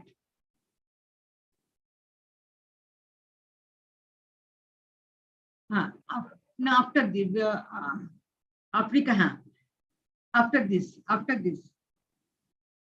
remittances. So now we have discussed before that how these Africans, mainly the Africans, they have how these diasporic African diaspora, how they are spending, how they are been developing their homeland. So through the remittances. Remittances are often said to be the most tangible and at least controversial link between migration and development. So there are many studies which highlight the positive contribution of migrants. So if you see that the remittances, why the NRIs, why there are so much measures that Indian government has taken for the NRIs, because for the they are seen as a bridgehead for these two countries. And remittances are more important. And we are talking about the African remittances. If you see that there are many studies which highlight positive contribution of migrants and diaspora for achieving sustainable development in Africa. Remittances inflows to sub-Saharan Africa returned to the growth in 2021. And now if you see the most of the African countries, the economic rising, this is the upbeat economy. So, and you see that Indian government has taken so much efforts to prioritize Africa in their Indian foreign policy because of this growth of the many of these African countries. That the middle class have grown. There are more. They want more consumer goods, and these there are many several factors because of that. One of the factors is Indian remittance, not the Indian African remittances. Countries where the value of remittances inflows as a share of GDP is significant, including Gambia, Lesotho, Cape Verde, Comoros, and then we say the Cameroon. All the people, they send so much of money there, and most of the countries, they have benefited significantly. They have developed significantly. Their economies have grown because of these African remittances. And it is often argued that in development diaspora discourse, the Diaspora Remittances Fund constitute a better alternative to official development assistance funds for the development of Africa. Now, Diaspora Remittances Fund as gifts of love are better focused on building the family and hence the nation. So the thing is that official development assistance, they are come to the central bank or like RBI and others. But these funding, they are coming, remittances coming to the individual families, and they know where to where to spend those money to for their children, for the nutrition, for their educations and others. So as a whole, so it has been, these gifts of love are better focused on building the family and hence the nation.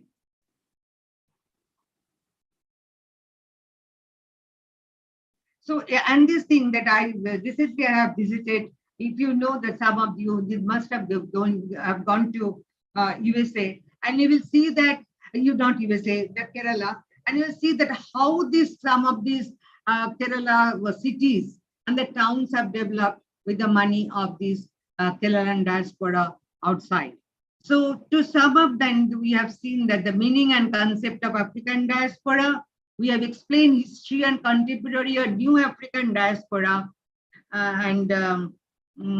subsequently we have tried to illustrate the origin and black diaspora in transatlantic and Indian Ocean slave trade discourse, abolition of slave trade, Pan-Africanism, Harlem Renaissance, diaspora remittances.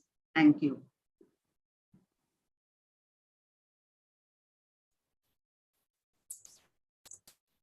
Thank you, madam, so much. And it was so informative. In fact, on African, we have been working for several decades. And this is a very informative talk. And if there are one or two questions, you can ask before she leave. Otherwise, we'll go for next class actually. I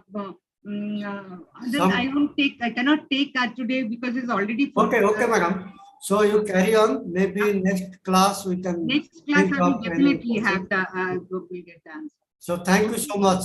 Thank you so much. Thank you. Sorry, students, I have to leave today. Bye. Okay, madam. Take care. Thank you. Okay. You can simply your side. You can leave. You can do it. Leave meeting. Yes.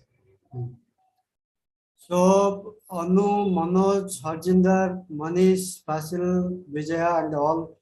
I think very few are here, but we need actually good participation because these are all very important. We have to see how to clarify. And this is not about getting a degree or certificate, but we have to understand the issue. So I think some of you should also from student side mobilize. Okay, Harjinder. Hello. Yes, sir. From Hello. student side, please volunteer and mobilize, because you know speakers are coming and they should not find very less people. At least 15 earlier is to come. Now we should also think of 15 and 20. As the exam is coming, people I think should attend more. Okay. So from your side, Yes. if you can encourage in the WhatsApp group, others should join. So it will be good actually. Okay, sir. I will Yes. do this. All of you I request, Fasil, Manish, Vijaya, Anu, everybody. If somebody has urgent work is different, but I think we should all encourage. Okay, we'll wait for till Mahalingam joins. We'll join at 5:30. Okay, take a 5-minute break.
Mahalingam?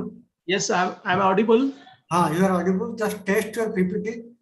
Yeah, I'll just share the PPT.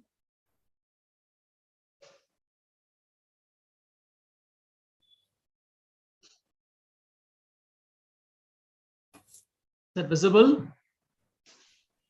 Just 1 minute. It will come, I think. Has come? It has come. Yes. So let me introduce a little bit. I'll introduce our speaker today, Dr. A. Mahalingam. He has been working on, actually, his specialization is about Indian child labor only. And he worked extensively on Tamils in Malaysia and did field work there. Besides that, he has been very active in seminar, conference, publications, and various forums, JRFDT, and everywhere. And last 2 decades at least, he is very strong in diaspora studies. And before I say anything much, I think you can also Google about him and know better. So let's not take much time. I request Dr. Mahalingam to start the topic. But Child I labor can't take a Yes. nice. Thank you for this nice introduction, Dr. Sahu. As he pointed out, I have associated with Dr. Sahu for quite some time. He has been mentoring us. I like to just acknowledge this here. With these words, let me just get into my lecture. Actually, this is my second lecture which I'm just giving it for PG Diploma in Migration and Diaspora. I'll be keep doing it in future as well. I like to just know how many of you are aware of this topic, indigent labor migration. Let me just ask you, you can open your mic, you can unmute yourself and just tell me, are you aware of this topic or do you know this theme? I like to make a dialogue, so let me just hear from you. I can see Fazil, Anu, and other participants. Yes, Manu. Yes, go ahead, Manish. I think he's just trying to speak to me. Yes. Yes, sir. We are fairly well aware of endangered labor. It Okay. happened during colonial times. Yes, it happened during colonial time. In different parts of the world, to Latin Yeah. American countries, Africa, Oceania. Yes, yes. Okay. Yes, Manish, you're right. I'm very glad. What about others? Let me hear from others as well. Fazil. Fazil. Yes, sir. Yes, sir. Yes, Fazil, introduce yourself, where you are from, and tell me about yourself, because let's learn from each other. I also want to learn from you about this topic. Fazil, yes, Fazil, Yes. yeah. Yeah, I also read about this topic, but I have not. I have bare minimum knowledge about this subject. Okay. Anyway, I am here to clear your doubts, and also I'm here to explain this topic, and let us discuss this topic. Let us decode this topic. That's what I am here for. Let us keep doing this for 1 hour. That's nice. Fazil, where are you from, Fazil? You're based in where? You're from? I'm from Kerala. Currently, I'm in Delhi. That's what you sound to be. Yeah. Okay. So Manish also, I think, Manish, where are you from, Manish? I'm also from Kerala, sir. Achha, you're also from Kerala. Okay. So many Keralites are here. I know Kerala is a state which is known for migration. So I think that's what, you would like to know more about migration, international migration. Yes. See, this endangered labor migration, I think, what about others, like other participants? Anu, what about Anu? Anu, you speak up. Yes, Anu, speak to me. Yes. I don't know much about, sir, but in the last class, Abrajita ma'am introduced the word indentured labor while discussing with black diaspora. So, ma'am, it was it's much more like a slave trade, but within a labor contract, I guess. I don't know much, but this is what I get from ma'am's class. So that's it. Hello, sir. I think there is some connection issue. Malingam, he'll come back, but I think there is some issue with his network. I'll just contact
He is coming back. Actually, there was some issue. So he's coming back with that issue.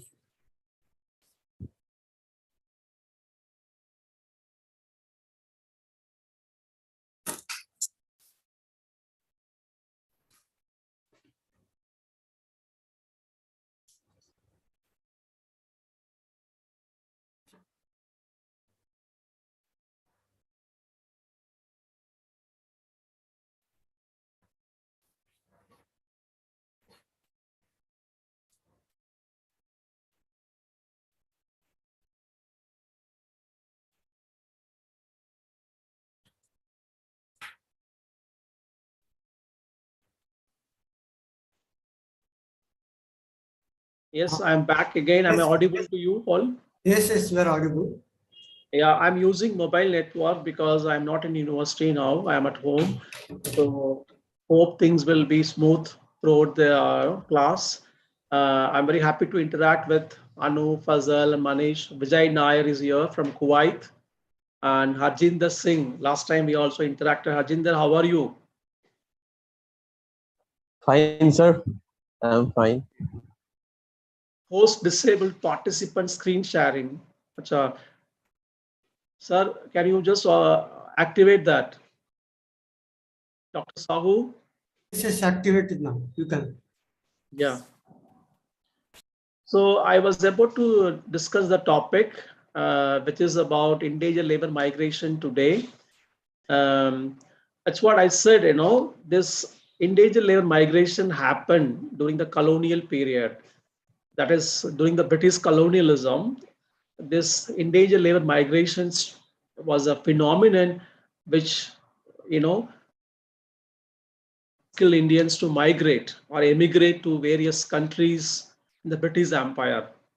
Why Indians were taken? Because the abolition of slavery in the British Empire in 1833, which led to the migration of Indians, because India was a colony for the British. So they were just trying to outsource. They were just trying to outsource the Indian laborers to develop the British capital in various colonies. And also the locals were not interested to take up this unskilled task in various countries. For Malingam, example, no screen sharing is not happening. Acha, Hmm. I can see my screen. There's some problem. You can stop and again. Now it's coming. Okay. Ah. The failure of work experiment with the local population also, made the Indians, to move. Okay. I told you, it was a state initiated, unskilled labor migration from India. State itself was an instrumental, to take the laborers from India to elsewhere in the colonies. So the state itself, played a role to emigrate Indians from India to go elsewhere in the colonies. Okay, and I hope you're getting it.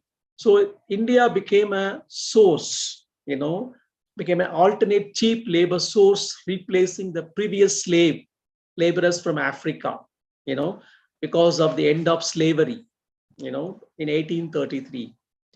So you can see a picture just carrying the Indian laborers to South Africa, Natal province, where these laborers were taken from North India as well as from South India. The endangered laborers, for example, this system was a recruitment mechanism for the mass migration of unskilled Indian laborers, okay, to meet the increasing demands mainly in sugar and also coffee, tea, rubber plantations, which were developed in these colonies by the British, to Indian Ocean countries, African countries, Caribbean countries, Southeast Asia and South Asian parts, including Sri Lanka, okay, where our Indian unskilled laborers were transported or, they moved from India to these colonies. You can see this picture, this one, which, I think you can see these laborers, who are giving pose to a photograph in the colonies. Okay, so I've just put the source from where I've taken it. So this unskilled system, see, the Indian individual labor is a global process of labor movement across the British, the French, the Dutch colonies, but the main player was the British, most of the laborers, they went to the British colonies. Of course, the French, the Dutch also took the Indian laborers to their colonies to develop, those colonies, to expand their capital. What capital? Plantation capital, mostly. The Indian system formally came into existence in 1834 and lasted up to 1917. Okay, the almost 83 years. It was a long years. They were using the system to migrate the unskilled Indian laborers from India to the colonies of the British, French, and the Dutch. See, almost displacement of over 1 million Indians. Okay, this migration, there was, it's a documented one. Please understand this word. It was a documented migration, state initiated. Okay, migration from Indians from India to the colonies. So I have this picture as well in this presentation. These are the laborers. They are with the prayer group. The bhajan singing mode. So that's what the picture is giving us. This eventual settlement in various parts of the globe. These laborers stayed back and they became citizens of those colonies or the host land, and now today they are part of the Indian diaspora. Officially, the government calls them as PIOs, people of Indian origin. Okay, most of these laborers, they have become people of Indian origin in the official category of the Indian government today. The fourth and fifth generation descendants, they are laborers, they become strategic asset and soft power for India today. These laborers, the descendants, they are today known as strategic asset. They are helping India. They're helping India to develop, international relations, or they are helping India, to expand its sphere of influence in other countries today. They're helping India, to play. They're just supporting. They are like a bridge between India and the host land where they are, living as citizens of those countries. So this topic, which I'm going to discuss, about their migration. Okay, not only the process of migration, the settlement.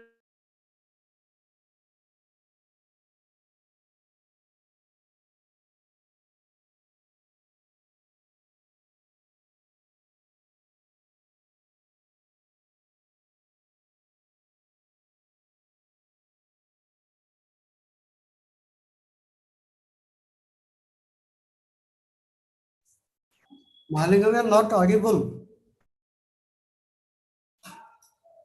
You are not audible.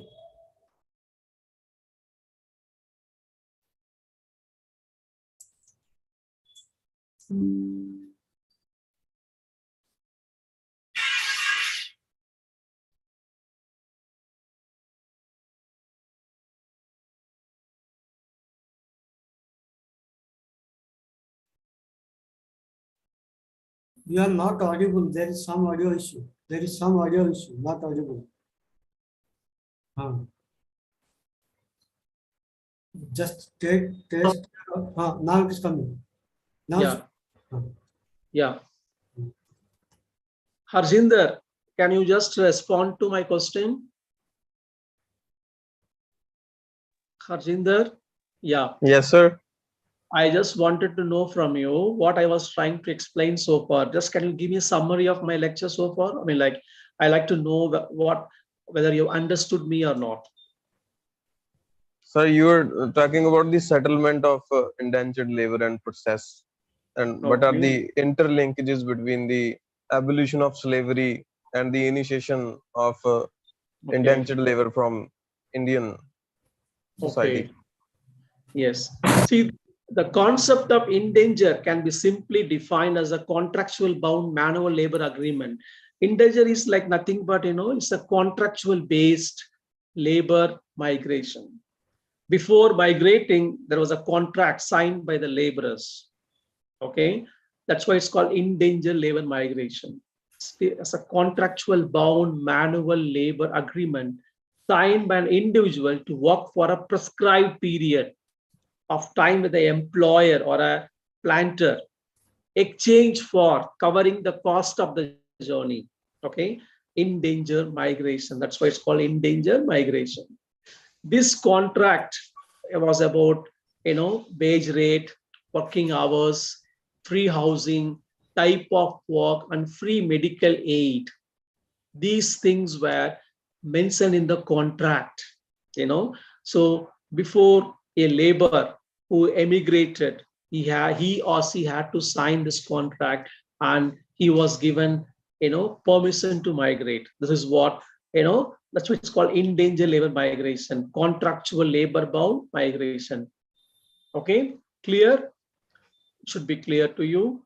And I'm just trying to explain the next slide. Okay, this is about where they are just, this picture tells you the women who are at work.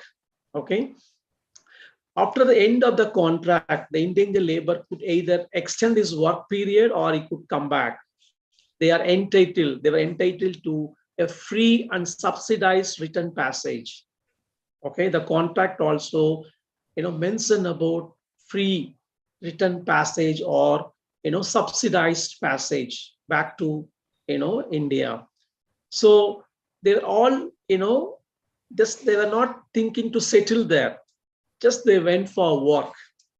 They thought they would come back, but they stayed back, due to various circumstances. Okay, that's why, you will find Indians in those colonies, those countries today. A scholar by the name Carter, he says, a labor migrant was an individual who had not paid his or her passage, but had to enter into various agreement to do service of manual labor for a fixed period of time against the cost of passage. That's what indentured labor means.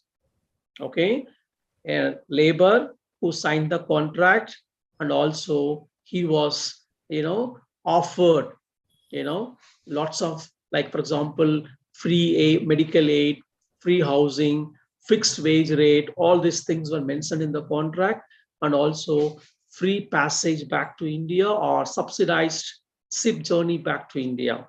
These agreement was signed before they started emigrating.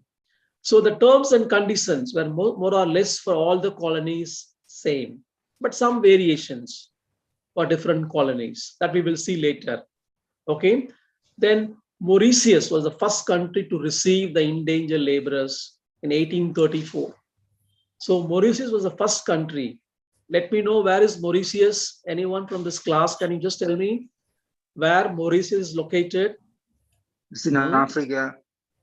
Okay, what's the capital of Mauritius? Port Louis. Okay, then these laborers were taken to next British Guyana, Malaysia. Look at the slide. Trinidad, Jamaica, Grenada, St. Lucia, Natal in South Africa, or Natal, it's St. Kitts, St. Vincent, Reunion Islands, Suriname, Fiji, okay, Burma, East Africa, Canada, Seychelles, and Thailand. These are the countries where our Indian unskilled laborers, Indian laborers were taken to work on the plantations, sugar, coffee, tea, rubber. Okay, these are the plantations. Then why they went to these countries? Because the colonialism in India, made India dependent of the British. I mean, the economy was facing lots of crises. For example, commercialization of agriculture, which happened during the colonial time. What is commercialization? Which means the Indian agriculture was linked with the world market. Before the British came to India, Indian agriculture was self-reliant.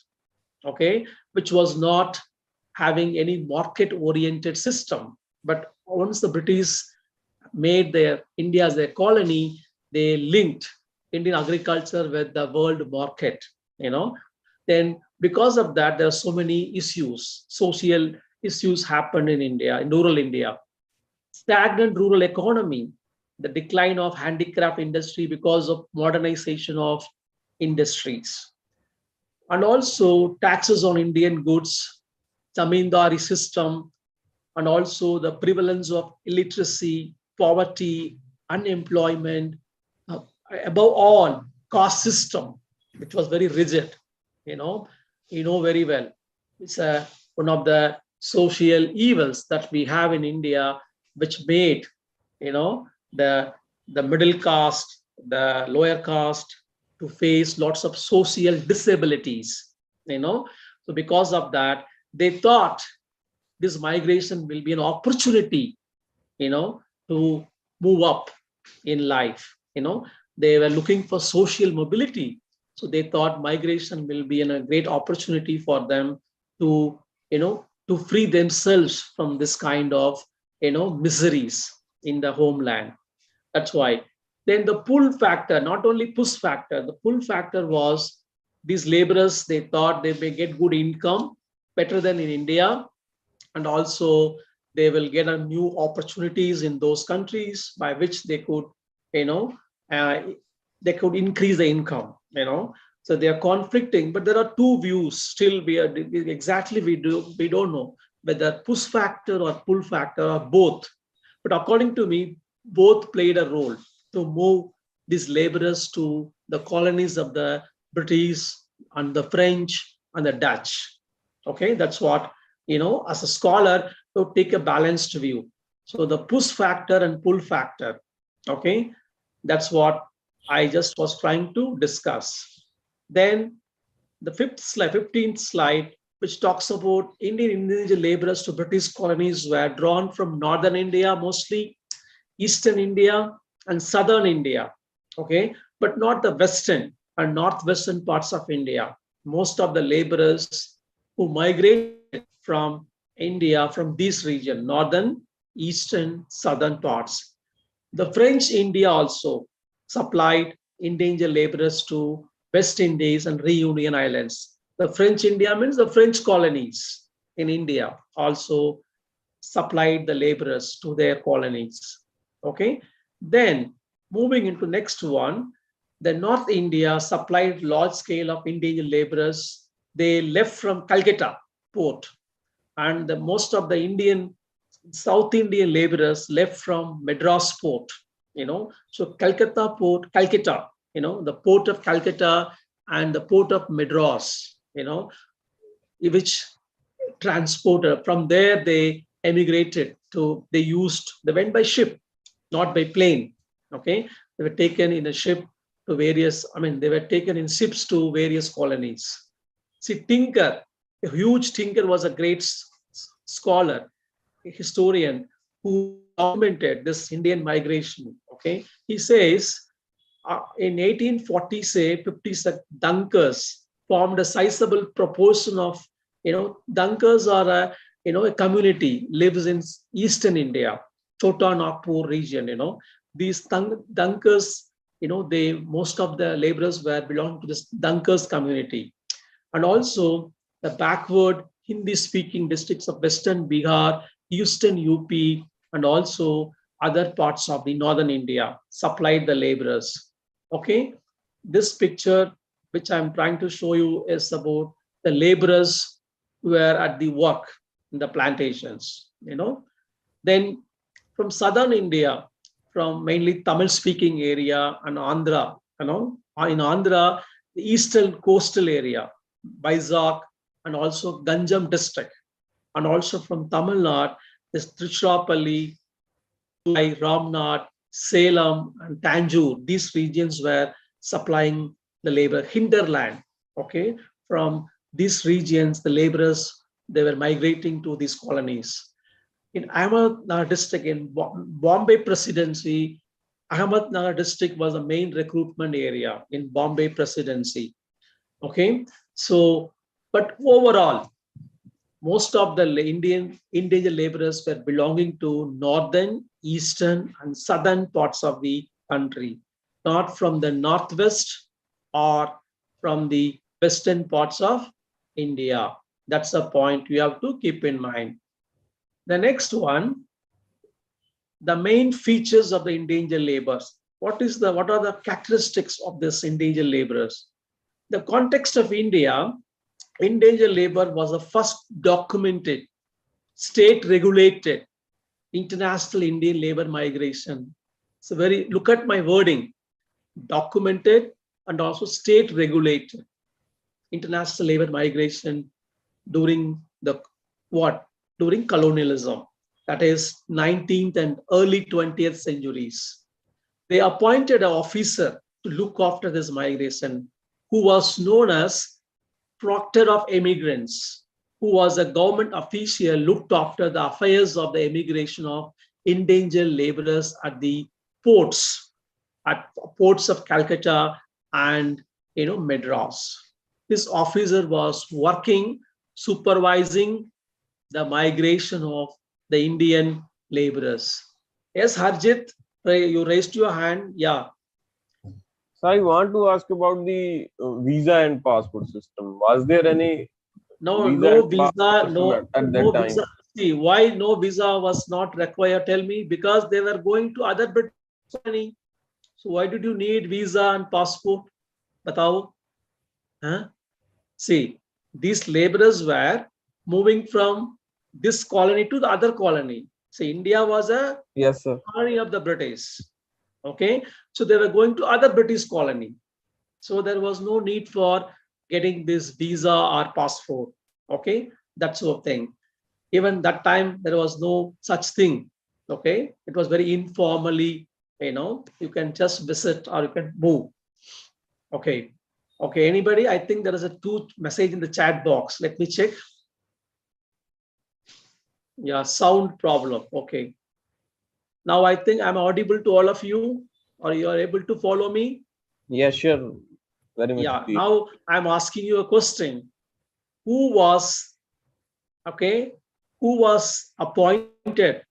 to look after the international endangered labor migration in India during the colonial time?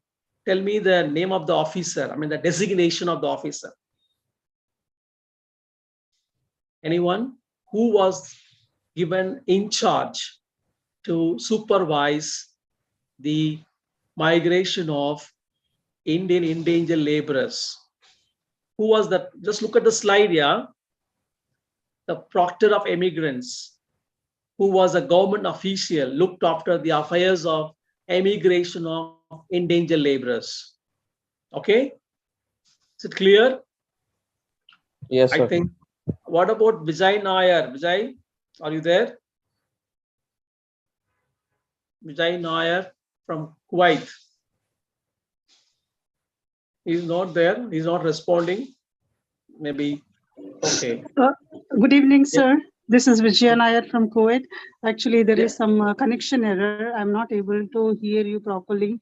There is a voice breaking. I understand, because you are very far away and I also face network problem here. Anyway, I think that's the reason. Okay, Vijay, tell me so far, what you understood from my class, like what was your learning from my class? Can you just, tell me the definition of endangered labor migration. Can you define endangered labor migration? Yeah, maybe he's having a network problem. So I'm moving to next slide. The endangered system was in practice for 83 years, beginning from 1834 to 1917. Who abolished it? Lord Hardinge. Who was... Sir, I could not hear your full question. Yes, I was just asking you, can you define endangered labor system? That's what I was asking you. Voice breaking, sir. Okay, no issue. Voice breaking, sir. Yeah, you just listen Voice to my breaking, class. sir. But with this lesson, what I have understood is, there is one question from my side. So you said the laborers were taken from India on contract basis to other countries to work in plantations and all. My question is, the people who over there, they are not ready to take up these kind of jobs. Why they are not ready? Is it that they are so developed, or they don't have any skills to, develop the plantation work? Yeah. See, no, this is my observation, they were not interested to take up this work because it was an unskilled job. And also they were much more developed than us, So in those countries, less population and also more resources. So they had other opportunities. So they were not interested to take up this kind of unskilled work. That's why, after abolition of slavery, the African slave system, so the Indian laborers were a handy tool, for the British capitalist, to inform the British government in India to transport these unskilled laborers from the lower caste, from the middle caste, to emigrate to these colonies. Okay, and also the British was playing the race card, they don't want to employ the locals, and also they wanted to bring outsiders, to also to what? To make their stronghold in those colonies. That also may be one of the political agenda of the British, ruling establishments, that point of time. I mean, that's why, see, the multiculturalism, okay, is underway to those countries today, in those countries, because of this labor migration. I want to say India is a country which is always a multicultural society, but these countries, European countries, also the American, America and other countries, they're becoming multicultural today because of migration. That's the point you have to understand. But I think I've answered your question. What I said, the locals were far developed than the migrating Indians. Okay, Vijay, you got the answer for your question?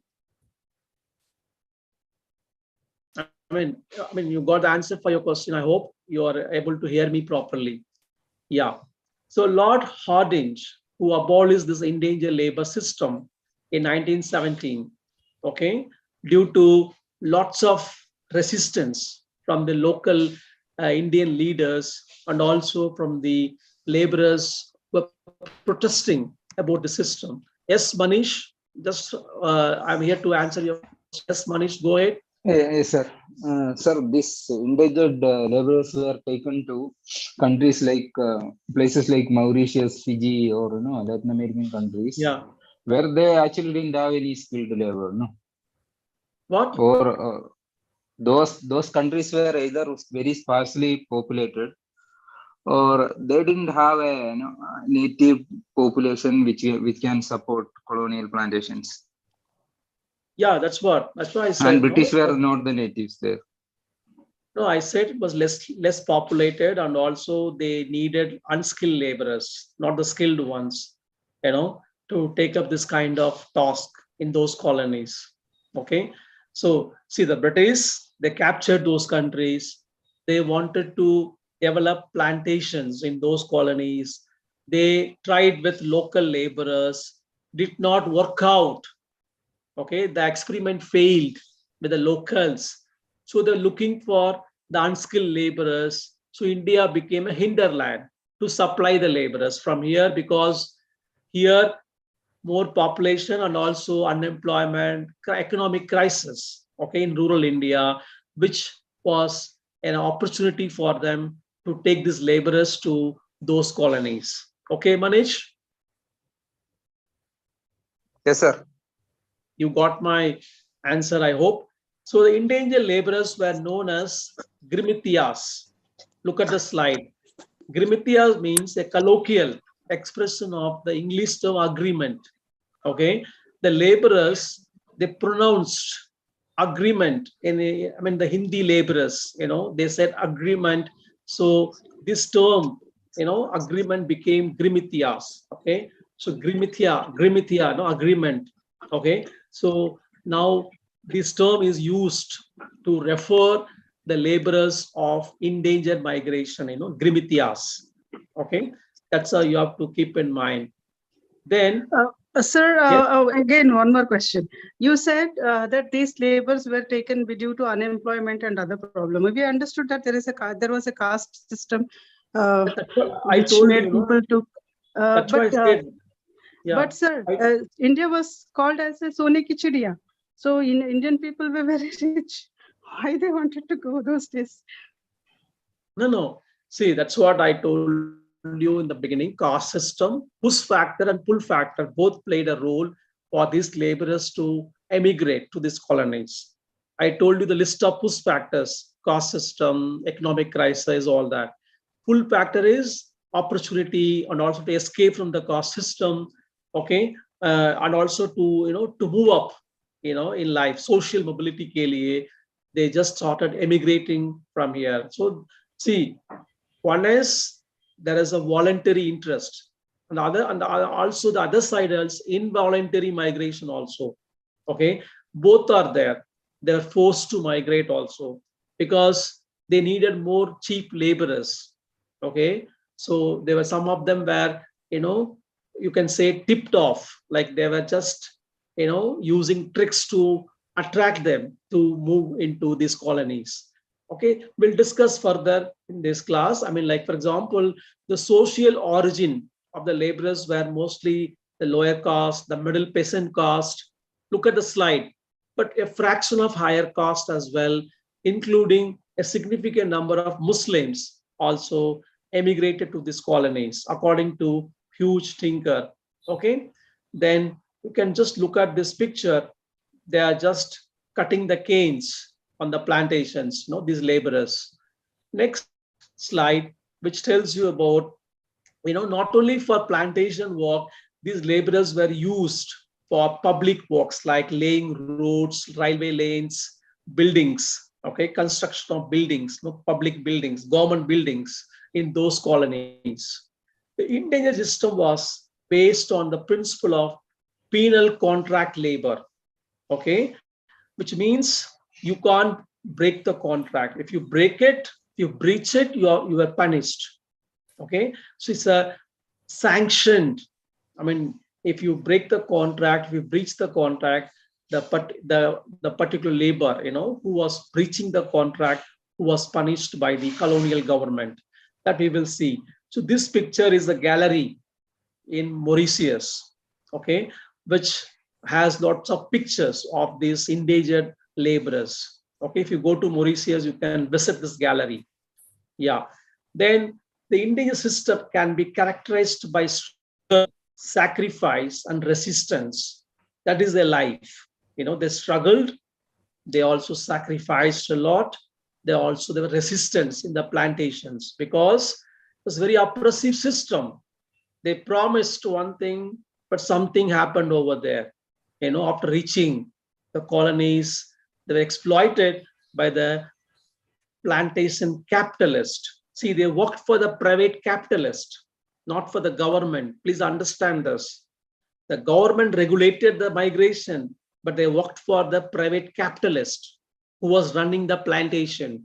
So they were exploited, for increasing the profit. That's why it's called new system of slavery. Okay, so endangered labor migration was characterized by, that's what, Hugh Tinker, he conceptualized this migration as a new system of slavery. Okay, that's what Hugh Tinker, as a scholar, I told you, he studied extensively about endangered labor migration. Then duration of contract.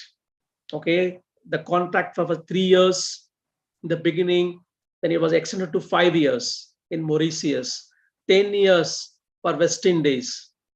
Okay, but 5 years was a normal, okay, and also it's a minimum, period in every colonies. Okay, but in some countries, maybe 7 years, 10 years, they had to work for that particular employer.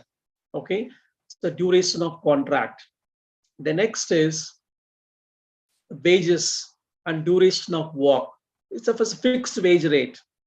Okay, throughout the endangered period, the payment was made weekly in the colony of Jamaica and British Guyana. For example, in Trinidad, it was for 15 days. Okay, every 15 days they were paid. Okay, some in Mauritius monthly. So it differed from colony to colony. I mean, the punishment. That's why I said, if you are absenting from work, then you are punished. There are a lot of punishments, cutting, wage cut. You can say wage theft also happened. So it was very exploitative system. That's what you have to exploitative, oppressive system. Okay, that's what you have to understand. Okay, then coming to the next one, return passage was the basis of principle of the indentureship, the end of the contract. Okay, they could come back, but most of them stayed back due to various reasons. They found it comfortable, or maybe they wanted to settle down. They don't want to come back here, all that. Okay, because after reaching there, so the caste system was broken up. Okay, they mixed up. They became, the emergence of Indian identity, not the caste identity or regional identity. Okay, so they could not come back. Suppose because in India there was a caste system, so they were just thinking, okay, let's stay back. Let us make our life here. Okay, that's what. And the next is return passage was provided. Then there was a lot of process of recruitment. There was a process, okay, for the recruitment of laborers. I told you it was documented, state regulated, okay, international contract bound labor migration from India. That's called endangered system. So there was a process. For example, the licensed immigration agents were permitted to recruit, okay, these laborers from Calcutta, Madras, and Bombay. There was an act which 1837 stipulated various terms and conditions for recruiting the laborers. They employed unlicensed recruiters called arkatis, who mobilized the laborers by hook or crook, given their local knowledge and familiarity. In Hindi word, arkatis means unlicensed agents. They went to villages, they met villagers, they spoke glory about the colonies, they attracted, because by sending more people, we get more commissions. That's why, so the arkatis were really, the unlicensed agents who were trying to mobilize more laborers, to meet the demand of the laborers in these colonies. So these arkatis were using other techniques, tactics, to convince, okay, intending labor, okay, to emigrate. Okay, arkatis were always looking out for people who they trapped at, pilgrimage centers, fairs, towns, other places of congregation, by offering them food or other indulgence. Okay, so that's what they were taken into ships. That they became what, Sagaji or Sagaji boy, ship brothers, Sagaji behan, ship sisters, as traditional barriers of caste, religion, language were eroded during the long journey to the colonies. On the ship itself, these barriers were broken up and they became ship brothers and ship sisters. Yes, Manish, you raised your hand. What is your doubt? Manish. Yes, sir. No, Hello? sir. Accidentally. Okay, then you can lower your hand. Yeah. Then plantation life and resistance, See, the plantation life was, regimented and also restricted free movement of laborers outside the estates. The workers were confined to the estates through formal, informal system of control. Condition of contracts were harshly enforced through labor coercive techniques were used. They had managers to look after, to watch their work. They were known as sardars. They were appointed to manage the effective working of the laborers, on the plantations. Sardars were appointed, to control the laborers.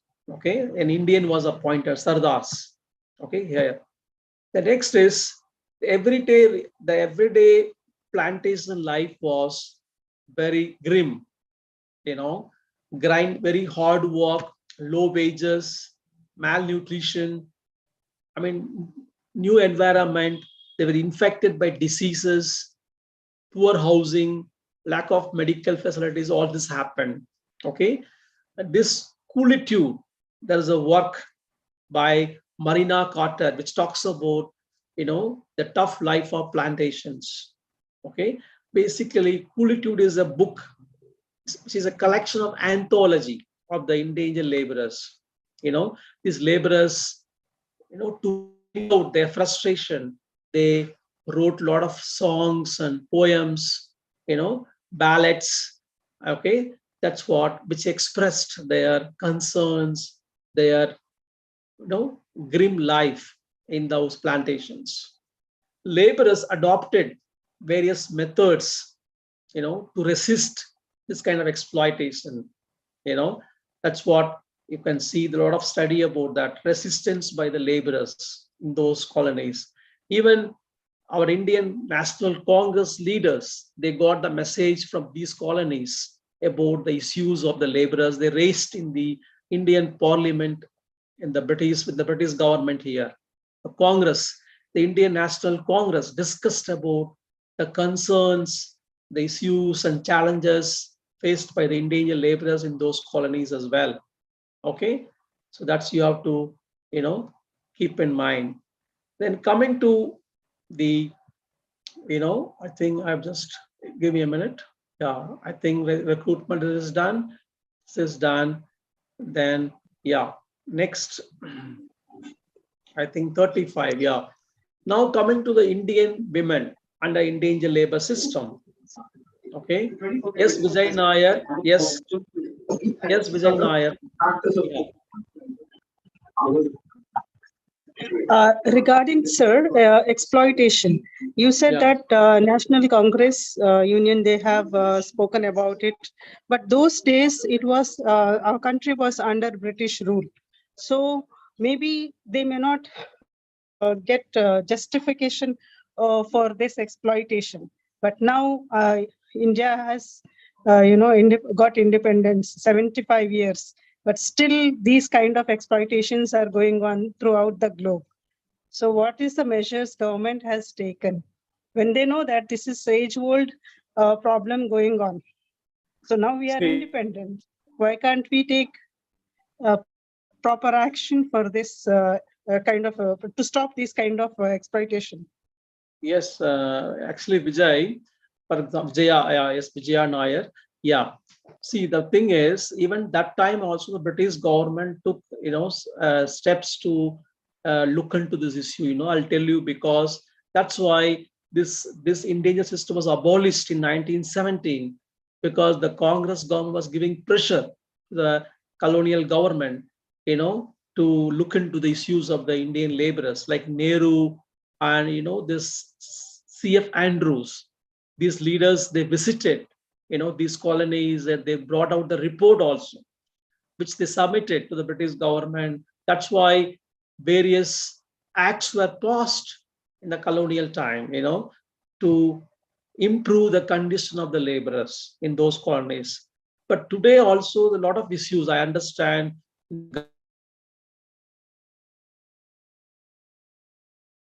I think the Indian embassies are, watching this, and also they're reporting to the government. But there are a lot of restrictions. There are a lot of because Indian government cannot interfere. Now in other countries they say that it's interference in the internal matters.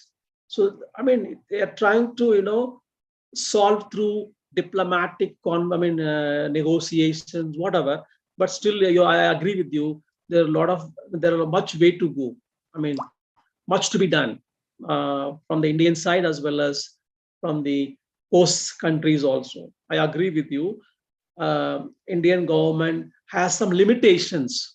At the same time, they should at least express in the World Economic Forum or world bodies, the human rights violations of Indian laborers who are working on the in the Gulf countries, in the various sectors. but at least we can express our But concern not only in Gulf, sir. Here, please don't specify Gulf, because it's not only in the Gulf. Throughout the globe, this problem is going on. Yeah, So yeah. it, I mean, it is a global specifically, issue. specifically, you know, because I think Gulf has lots of issues because we read about it in the newspapers and all.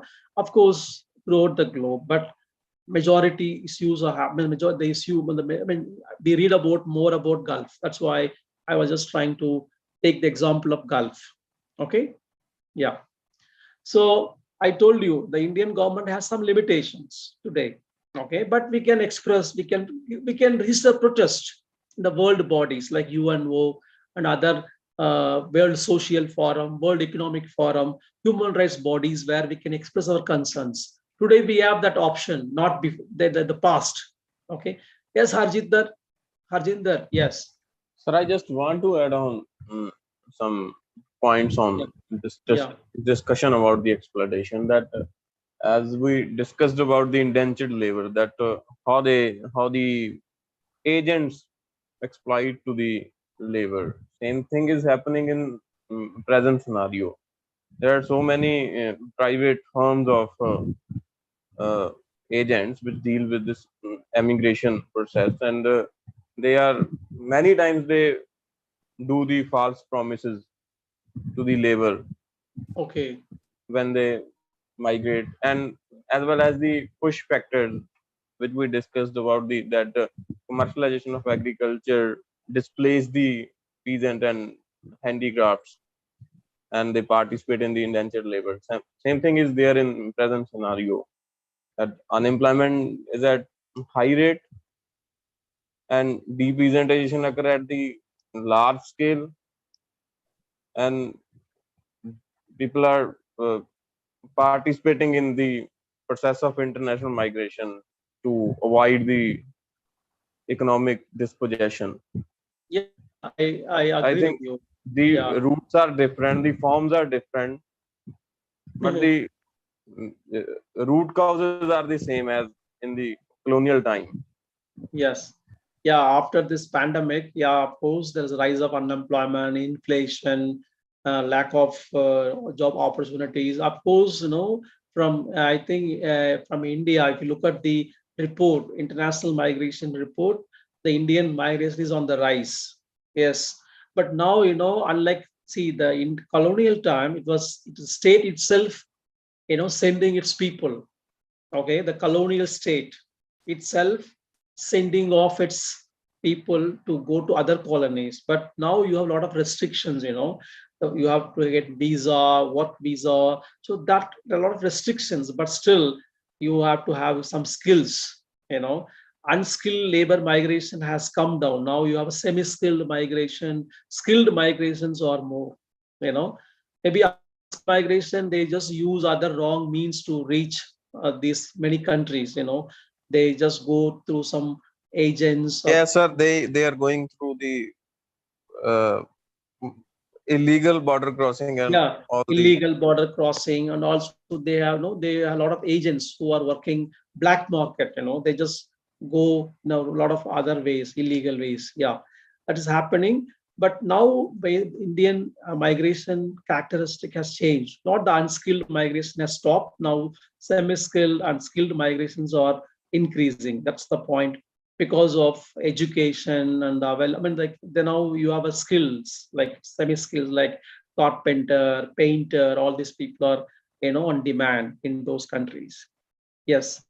Now I'm talking about women endangered laborers. You know, they face a lot of deprivations. You know, in the beginning, the government was not willing to take women, but later, you know, the women also were included in the endangered system. You know, so that's what you can see. They were used for light jobs. You know, they were not given heavy works like only planting, weeding, cutting. They were just reserve labor by the employers, though they performed productive and unproductive roles. And the ratio was 40 into 100, 40%, 40 women and 100 men, which remain in force throughout the endangered period. Okay, that's what they, you know, the data we have about women. So this picture is about the, you know, the women endangered laborers in South Africa. You know, on the plantation. I think the women laborers, let me talk about them. It's very, see, after reaching there, they faced lots of sexual violence because 40 women and 100 men. So a lot of, this kind of sexual violence, and also Indian patriarchy was replanted on the alien soil, the male domination, all these things, the typical stereotyping of women started there also. At the same time, women also used the agency, I mean, they became liberated, and they really, a lot of people like Tillayadi Valliyamai, and a lot of women leaders emerged from the plantation system. They fought for the rights of the laborers.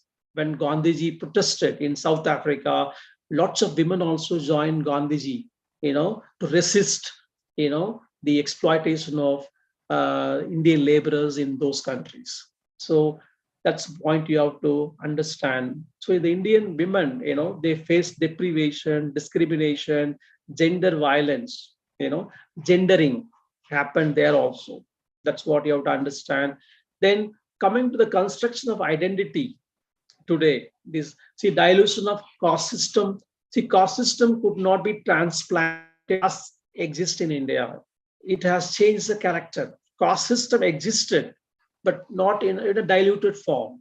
Okay, that's what. And also the plural society was emerging there. What is plural society?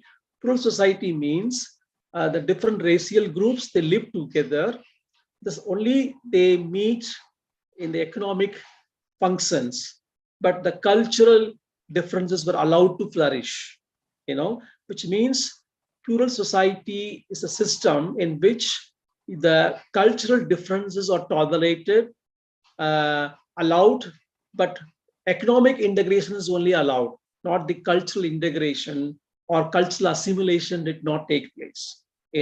So because of that kind of ecosystem, the Indian culture could flourish there. These laborers can replant our Indian traditions, belief system on the plantation soils. They can put up the temple, they can, practice, they could carry out the cultural practices which they are following in India, okay, because of the plural society model. The British colonies were adopting to plural society model, which means different racial group can live together, okay, but the economic integration was allowed, but not the cultural assimilation or cultural integration was tolerated. They were allowed to practice their own cultural, systems in those colonies. See, there's a process of cultural homogenization and also syncretism of Indian culture happened. For example, a labor from Kerala, a labor from Tamil Nadu, a labor from UP, Bihar, they all lived together. Because of that, there was a homogenization of culture. Syncretism of culture happened, because it was mixed.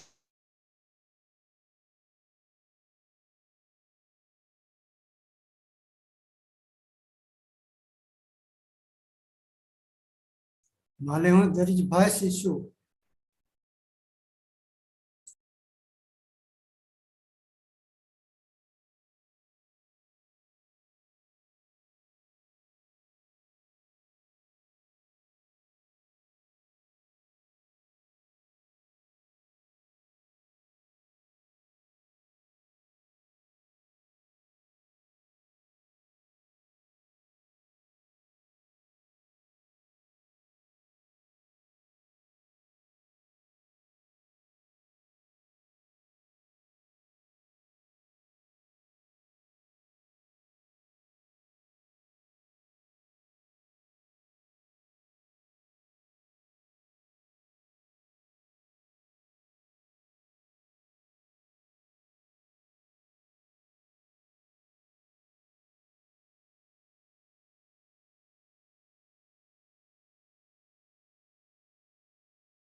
Sorry for disturbance. Will be coming again.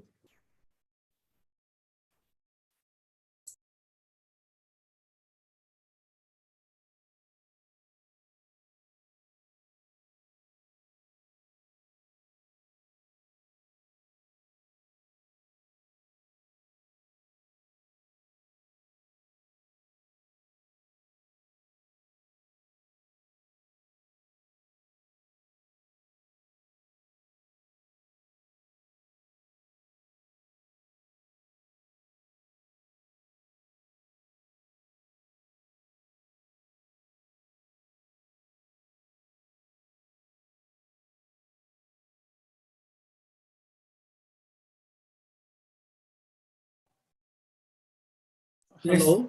Now we can hear. I'll do one thing, sir. Let me switch off the video then if there is a connected problem. Yes, Huh? yes. Okay. Last one we can wrap up. Yeah, can I do that or no? Yes, yes. Why not?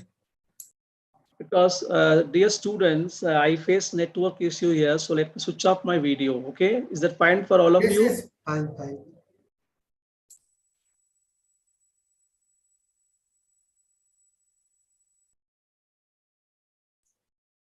Please go ahead. Yeah. I'm just, yeah. Construction of identity. Okay, construction of identity.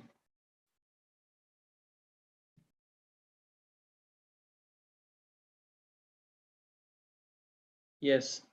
Can you all see me? Hello? Yeah. Dr. Sahu, can you see my screen? Yes, sir, it is visible. Yes. Okay. Construction of identity, this is what the identity today. They have this Hindu identity or Muslim identity, not the caste identity or regional identity. They are today known as Indians living in South Africa or somewhere else. Of course, they may have, the, you can say that kind of caste system. I mean, not the real caste system which we are following in India. Okay, so today there was a replacement of coolie identity, which means these descendants of these coolie laborers, they become middle class, they become business class, capitalist class. So the coolie identity is changing. Okay, they are moving up. They are, from the plantation, they moved out, they settled, they got the jobs through education, they moved up. That's what you can see. Of course, maybe some kind of some of them might have failed, but still overall they, they were not known as coolies today. Today they are known as Indians. Okay, so the coolie identity has gone away today.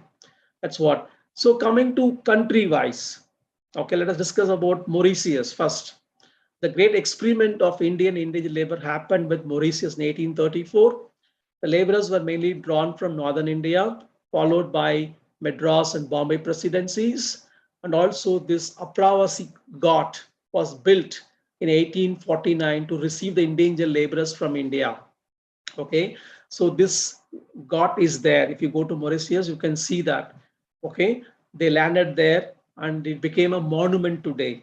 Okay, in Mauritius. See, Mauritius is a country, the prime minister is an Indian, and Indians are majority. It was an empty land, in fact, and today the Indians migrated, and today it's become a, like, I can say it's a satellite of India, because Indians are the prime minister, president, and also along with the Africans and other racial groups are also there. Okay, so Mauritius was the first country to receive endangered laborers. It was a British, in the early it was a French colony, and it became a British colony, and it received lots of Indian laborers from northern India. And the Mauritius had sugarcane plantations where these laborers were contributing for the growth of plantation agriculture in Mauritius.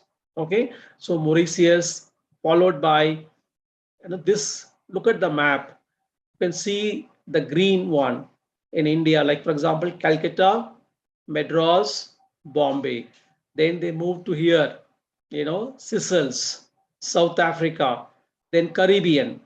Caribbean, here, this called countries like Trinidad, Guyana, Suriname, these colonies, where Indians were taken for sugar plantations, the Caribbean experiment.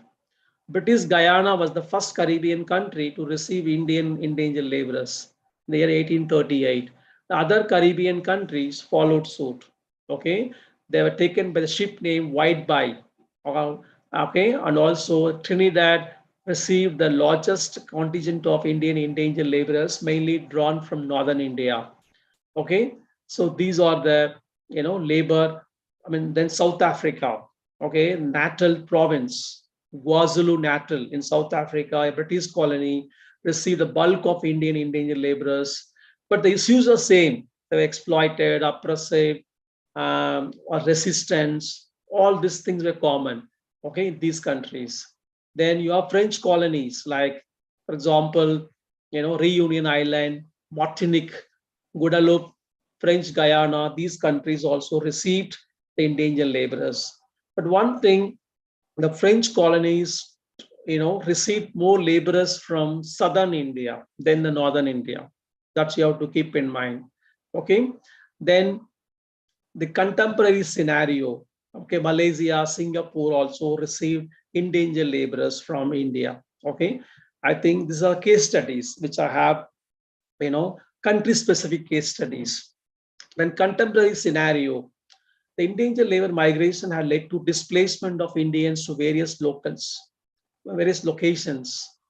Okay, so they faced alien, harsh, and oppressive environment, but they turned the condition of adversity to advantage by working hard and determination.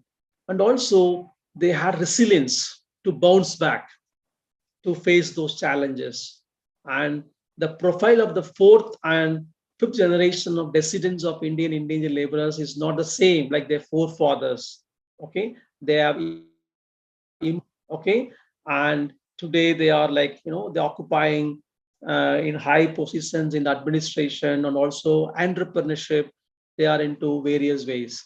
And also these are terms, keywords. In danger means what? Arkatis, I told you, unlicensed recruiters. Okay. And in danger means, I told you, a contractual bound labor migration. Okay. That's called in danger. Grimitias. Colloquially, the laborers were known as Grimitias. Okay. Sagaji boy, I said, ship brothers, ship sisters. Okay. Then if you want to know about indentured labor migration, you must read these books, which really will give you, wide information and also discuss an analysis about the indentured labor migration, not only migration, about their life and also their identity, formation of identity, and also, their success and failure, all that you will come to know from these books.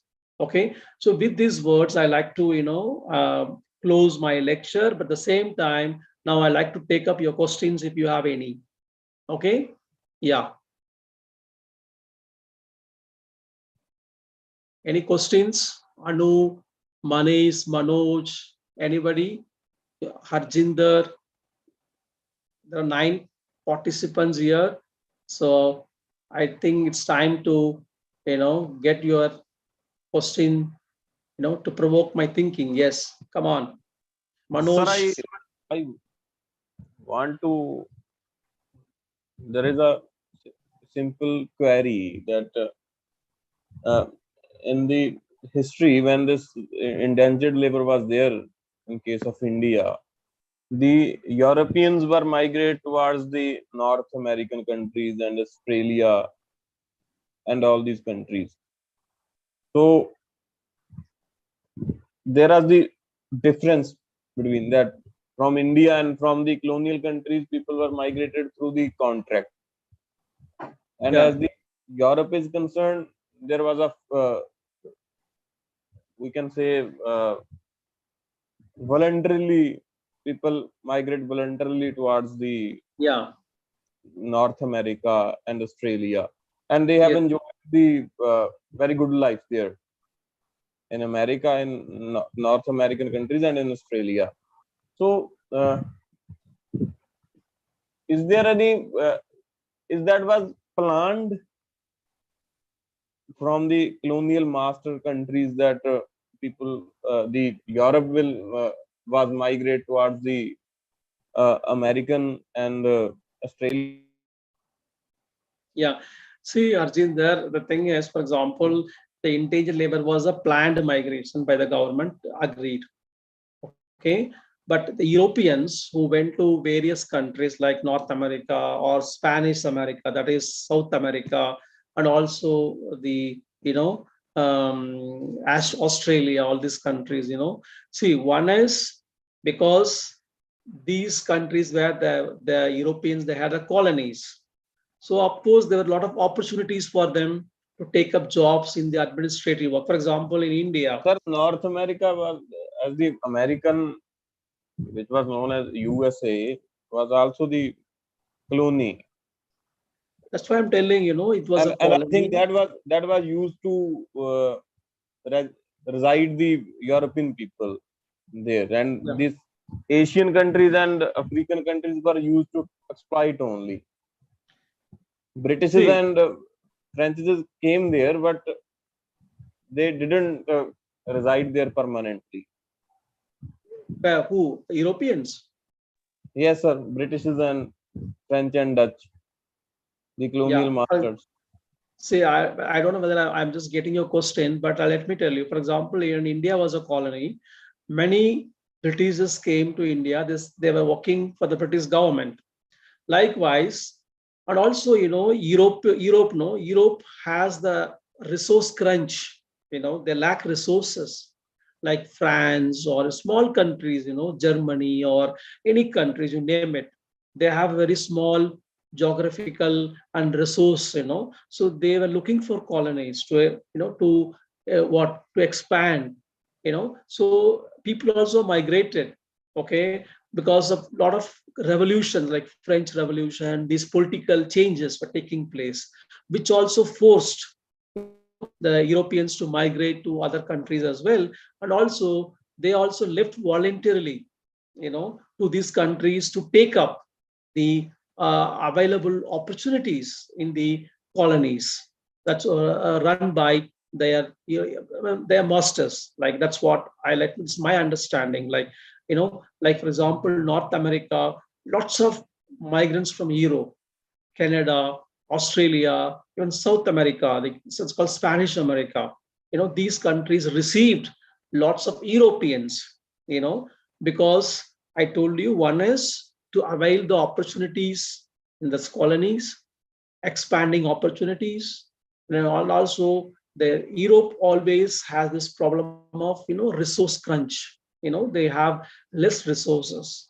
So because of that, and also the political changes that are taking place in Europe, which made the Europeans to migrate to all these countries. But Spanish America, they settled them, and they just Spanish became the language of the South America today. These countries like Venezuela, all these countries. So I think that's what I'm trying to explain. I mean, like, I hope I got your question rightly, or I don't know whether I've answered your question, but this is what my understanding of European migration. One is political changes that were taking place in Europe. Next is voluntary migration. I want to ask that, was that the grand plan of colonial masters, that they came to the India and they came to the Africa to exploit the natural resources there? Yeah, that's what they use the American continent and Australian continent to reside their own population there permanently. Yeah, by eradicating the their the indigenous people of America and indigenous people of Australia. They were eradicated from their own land by the Europeans. Was that a grand plan that they were used that continent for their own population to reside, and they use Asia and Africa to exploit their natural resources and population? Yes, yeah, it's a really good research thing. You should explore this point. Yeah, you are right. Really, it gives me an idea also. For example, the Europeans went to North America. Even it was a colony of British, but they did not exploit. They settled their population, but they exploited Asian countries and African countries to to enrich themselves. That's right. So I think you should find out more evidences to support your argument. Maybe it was a planned one, or it happened like that. That you have to prove through your research with your findings in these countries. You have to read lots of literature of migration from Europe to all these countries. Then you can come to a conclusion whether it was a planned one or a voluntary one. Okay, Arjinder? Thank you, sir. Yeah, thank you. And nice meeting you all again, once again. So hope to see you next class. Puzzle, Anu, Manish, Manoj, are you all there? So let me say bye-bye now. We'll catch up very soon in the next class. Okay, thank you. Lingam, thank you so much. It was very informative class, and we'll be in touch again. I'll be inviting you again for some other class. Okay, sir. Thank you so much for this Thank you opportunity. everybody, and And we'll have. also, I want to acknowledge Dr. Sahu, who's really, friend of mine, and also he's a good mentor. So I'm very happy to associate with Dr. Sahu. Yes, thank you, Dr. Sahu, and also my students, Vijaya, Nair, Arjinder, Manish, Manoj, Fazil, and others. who Thank you so logged much. in. Thank you very Yes. much. Thank you, Mahalingam. We'll have a break for 45 minutes now, 45 or 42 minutes, and we'll come back.